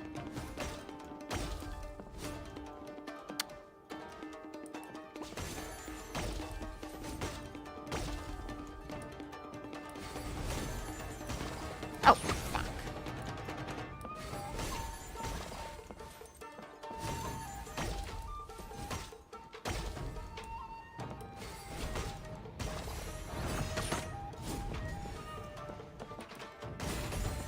Let me heal.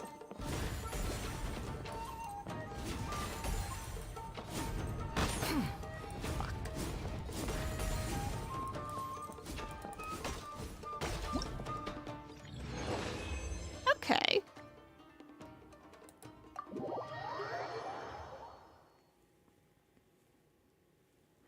Harpastum shot in a steep parabolic arc. Its landing point is predictable and will become more obvious as it approaches said landing point, but you must use a return on it as it is falling.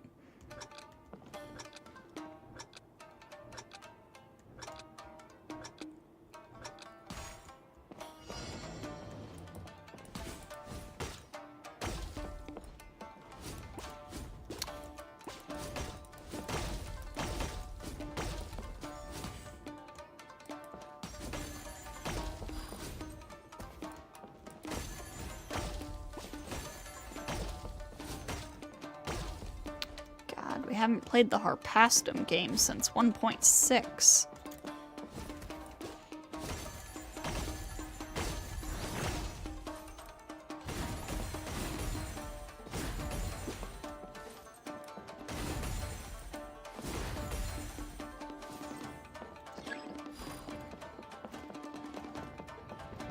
Oh, how amusing.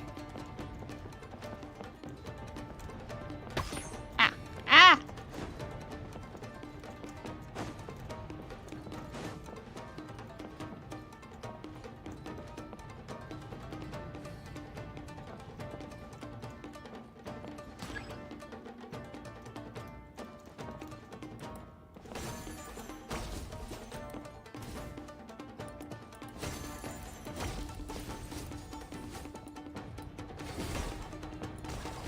You're dead.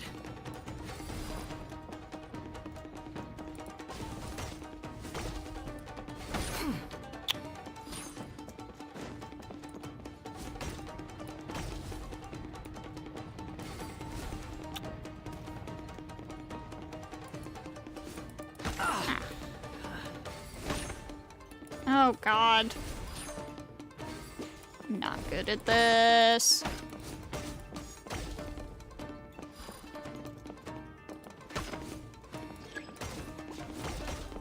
Oh no, my vitality! No! Give me a heal! Let me heal! Oh god. I'm doing really bad at this one.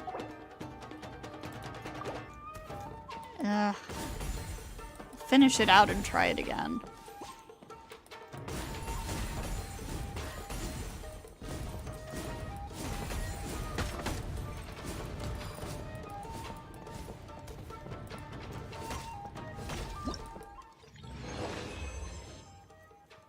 Jeez. Yeah, let's try that one again. Could certainly have gone better.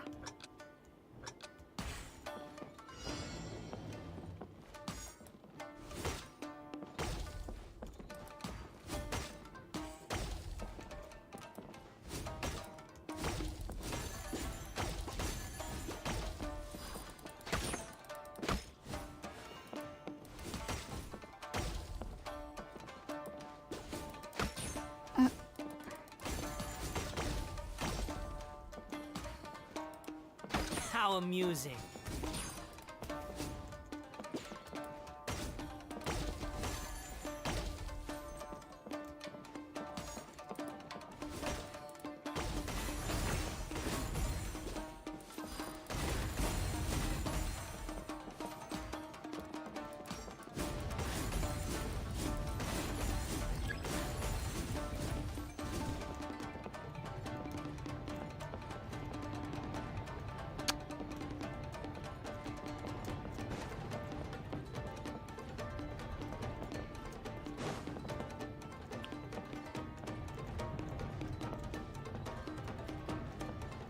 Okay.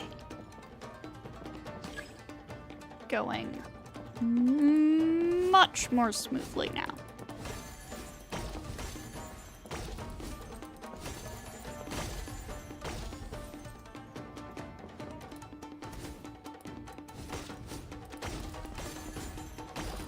That's far enough.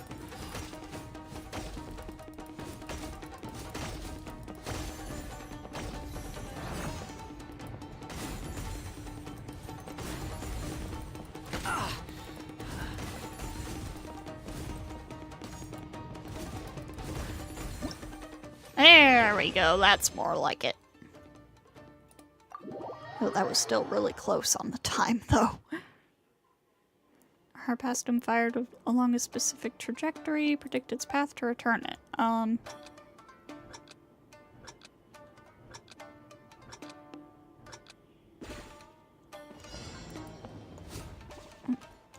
I see. Curveballs!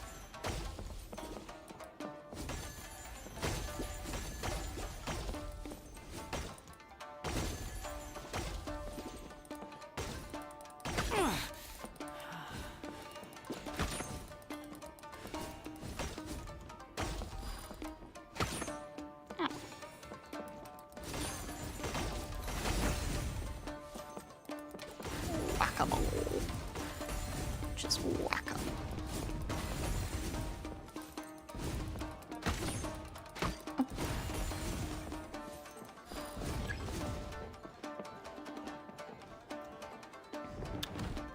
Oh boy.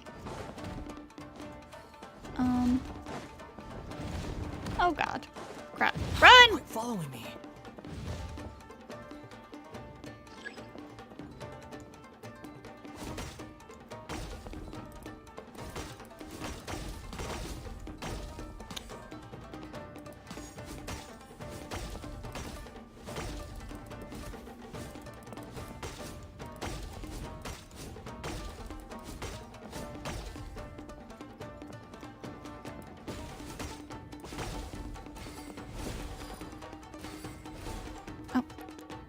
Never get the timing right on those ones.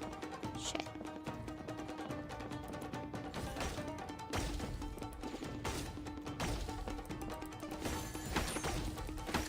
Oh.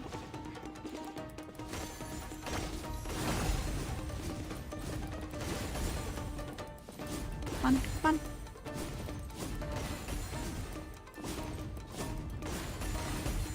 There we go.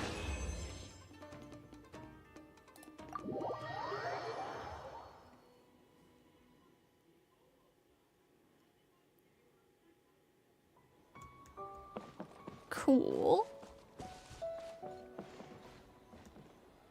Alright, what are you three cooking up?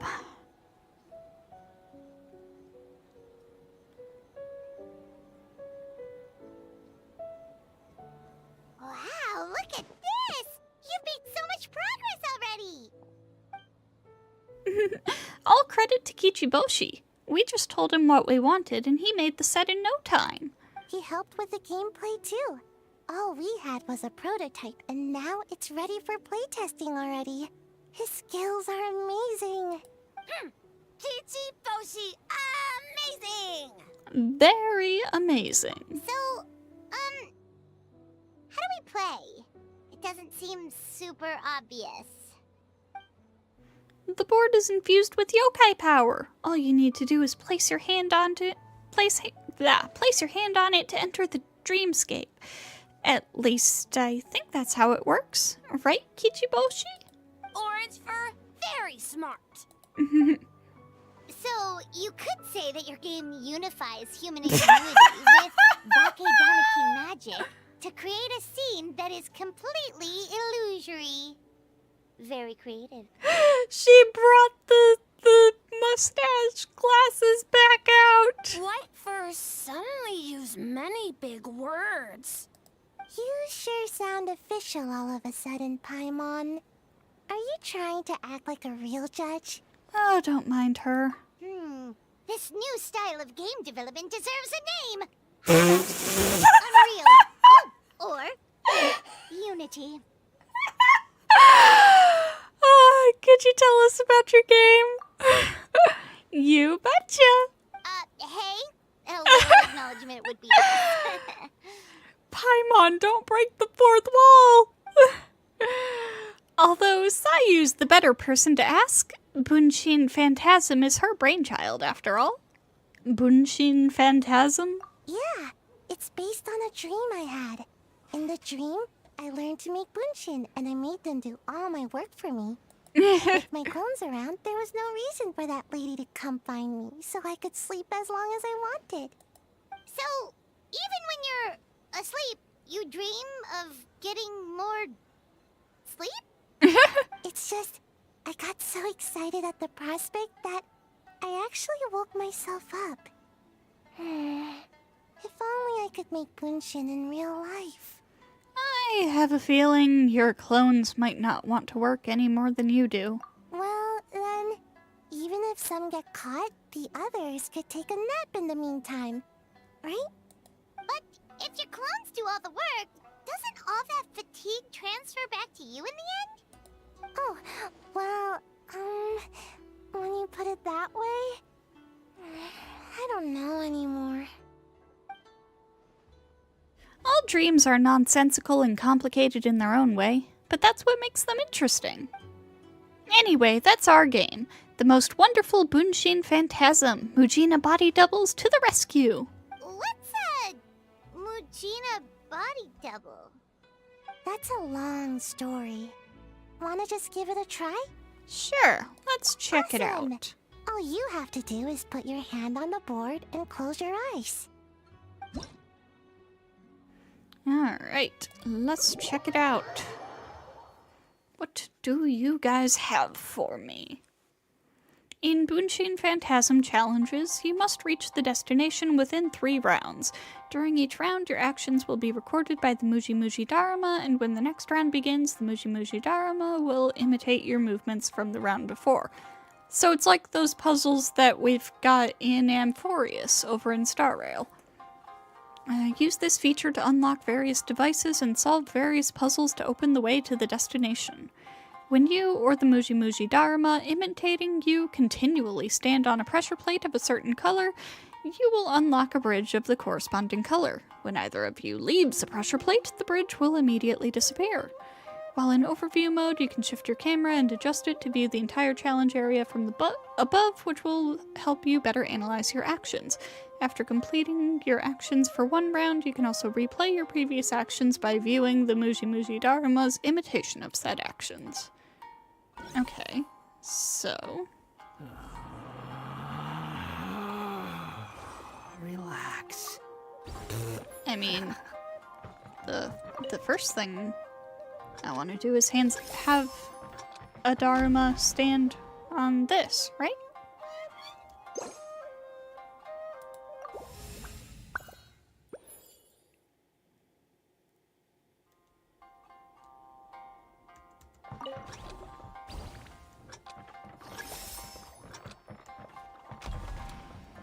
And then I want to have one come and stand on the yellow thing.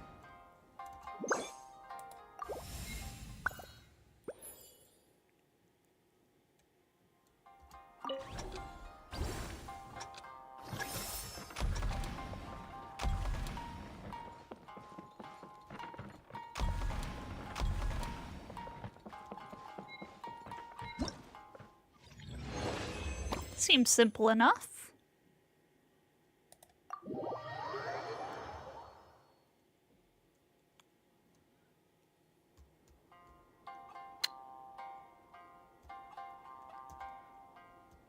And now there's 3 of them.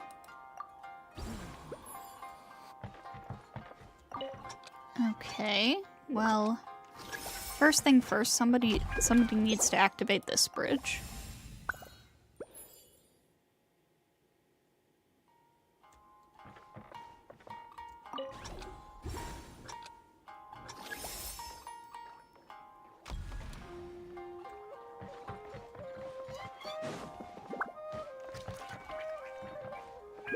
And then somebody needs to get this one.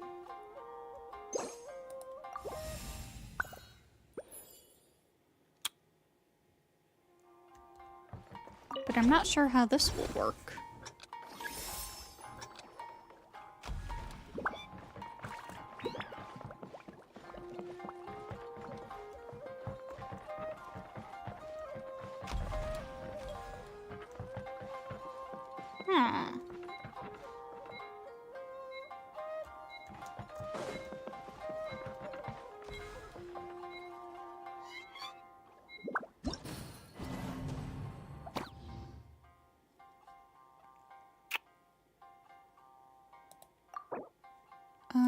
Start from the beginning. There's no need to exchange pleasantries. It's rather pathetic to force a conversation just to occupy silence. I'm not getting a hint.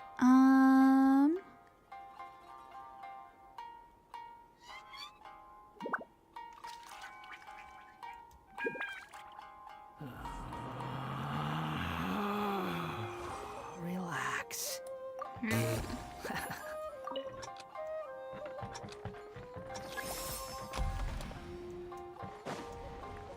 Yeah, that doesn't work.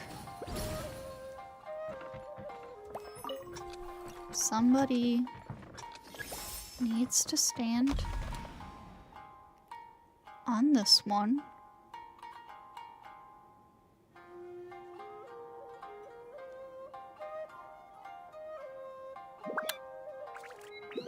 There's no such thing as pure freedom in this world. Even the wind cannot blow on forever. Wait.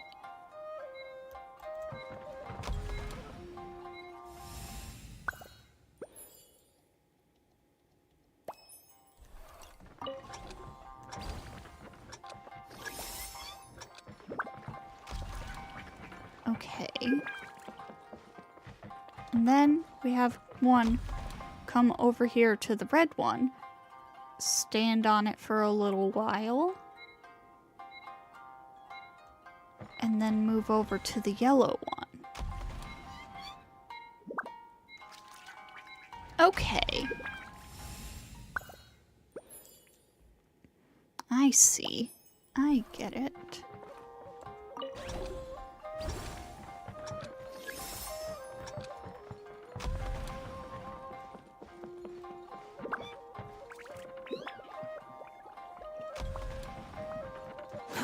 Too slow.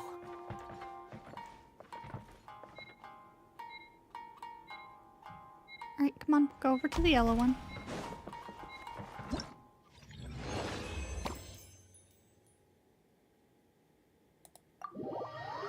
I see, I see.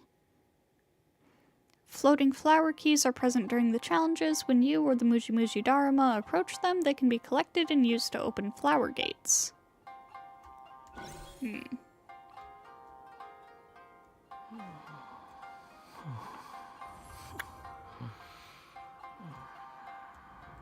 Okay, so first get on the red one for a few seconds, then over to the yellow one. And then... well, what's the point of opening a flower gate? What does that do? Oh, this is the flower gate. Okay, I see.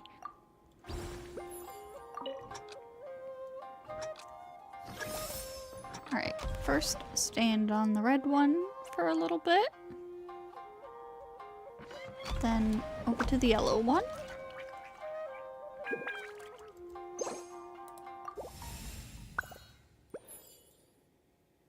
I hope that was on the red one for long enough.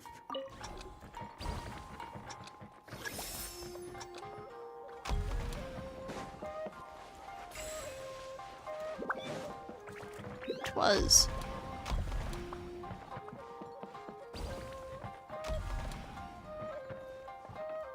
Alright. Beautiful.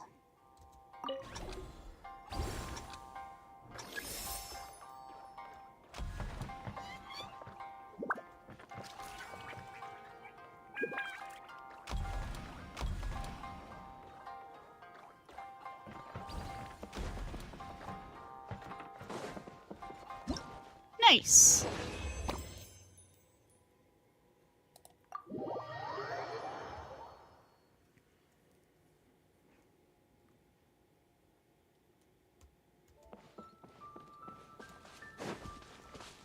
Wait, also, could not help but notice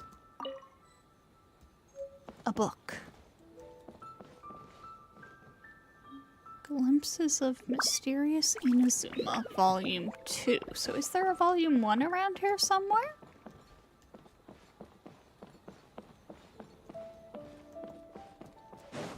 Or can I purchase it from someone?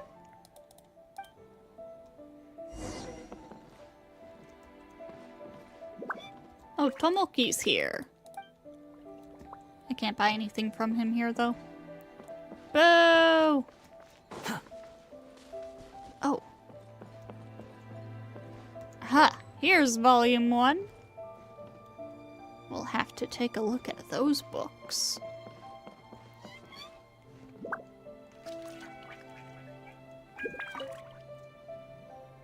Well, did you get a good look at all the games? I think so. Oh, and what are your thoughts? I'm all ears. You share your playtest insights with Miko. Fascinating. Which game are you looking forward to the most? Okay, now, me personally, my favorite was actually Sayu's. But I have 3 accounts, and there are 3 options here, and I know we are going to actually choose the winner in the end. So, what I'm going to do is, on my main account here, I'm gonna be rooting for Toma's. And then on Bo's only, I will be rooting for Sayu and Yoimiya's.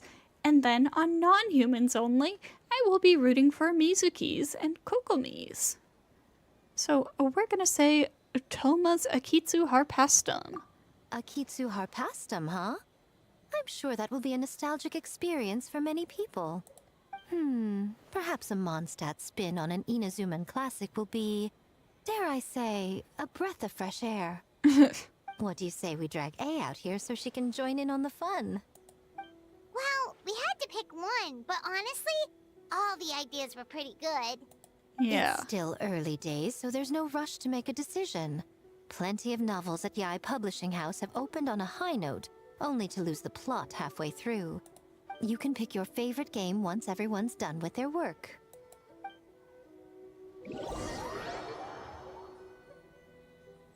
Hello, Alter. Welcome, welcome. Which minigame do I like best? Time really flew by today. I really liked It's so late Sayu's. It was already. clever. The game booths were cool, but the food was even better. There were vendors selling dongo milk, tricolor dongo, rice cake soup, you name it. Of course you care about the food the most. Paimon saved a skewer just for you. Here, before it gets cold. It's not something you just didn't finish, right? No, of course not. If you don't want it, Paimon will eat it herself. You enjoy the soft and chewy texture of the snack. With the excitement of the festival all around you, it almost tastes sweeter than usual. Tastes great, right? Which means we should come back for more tomorrow. So that's why you saved one for me. Uh-oh, what's going on here? Wait. Do you see that up ahead? What's someone doing out this late? Uh-oh. Huh. Their clothes look kind of weird. Oh, could they be one of those costumed actors Miko mentioned? I don't think that's it, Paimon. Hey, hello there? Are you also here for the festival? Uh-oh. Paimon, watch out! Whoa!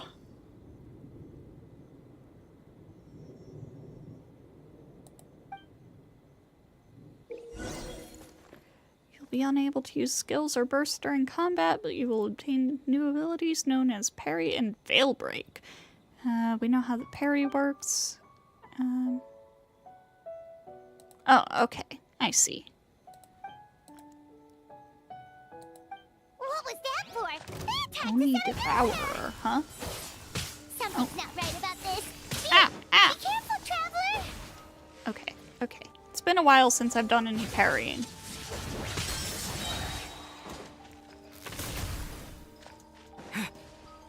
Get back into it. The Tongo stick is stuck in the ground.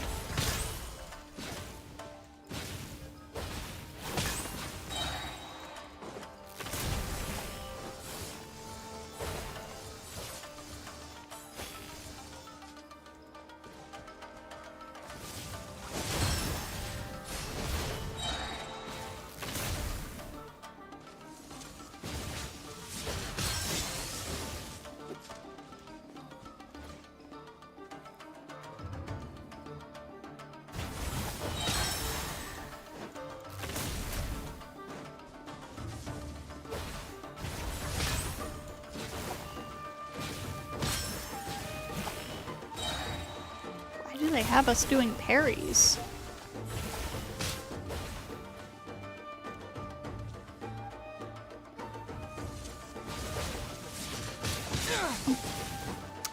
Would help if I was facing the correct way there.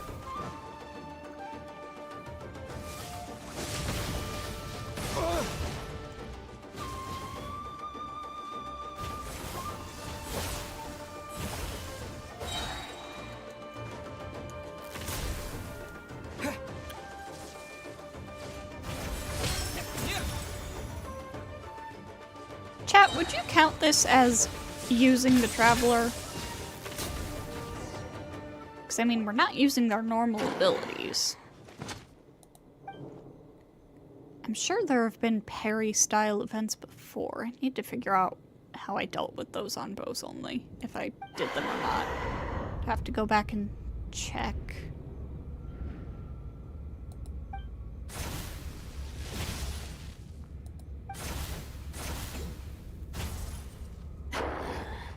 What the heck is going on? So fast.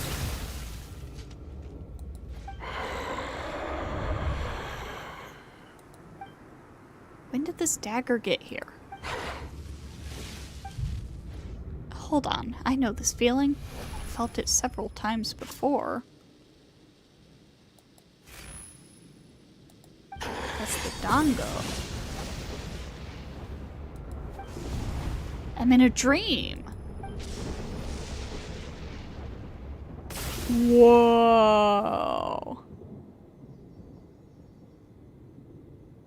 Traveler? The fuck is happening? Are you alright? What just happened? Well, you fought that strange person and made them disappear. But then, all of a sudden you started backing up like you were super afraid of something. I'm fine now, don't worry. You nearly gave Paimon a heart attack. I saw a dagger, but it was tricolored Dango the whole time. So, it was all just a nightmare? Luckily, I heard the sound of thunder in the dream. Otherwise, it probably would have taken me a lot longer to break out of the nightmare. Also, what was with that thunder just now? It came out of nowhere and it's not even raining. Huh? What's wrong? So the thunder wasn't part of the dream?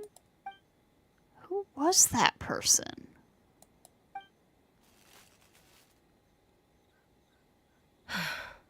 Has a nightmare returned to Inazuma once again? Oh, that's right! In the special program, they talked about this having something to do with Mikoshi Chiyo! With Torchio! Oh, I just remembered that! Hey, Komura! Time to go! The stalls are closed, so let's head home for the night. Hey, did you hear me? No more gaming tonight. We can come back tomorrow. Komura. Komura! Komura? What's with the yelling? I can hear you just fine. Let's go. Huh? Huh? What? You're not coming? Why are you giving me that look? Then who was that? Komura, weren't you over there just now? Oh ho ho ho! Things are getting interesting. Alright, well, I think we're gonna wrap it up for now and continue this event tomorrow. So, thank you to everybody who stopped by, and I hope to see you all next time.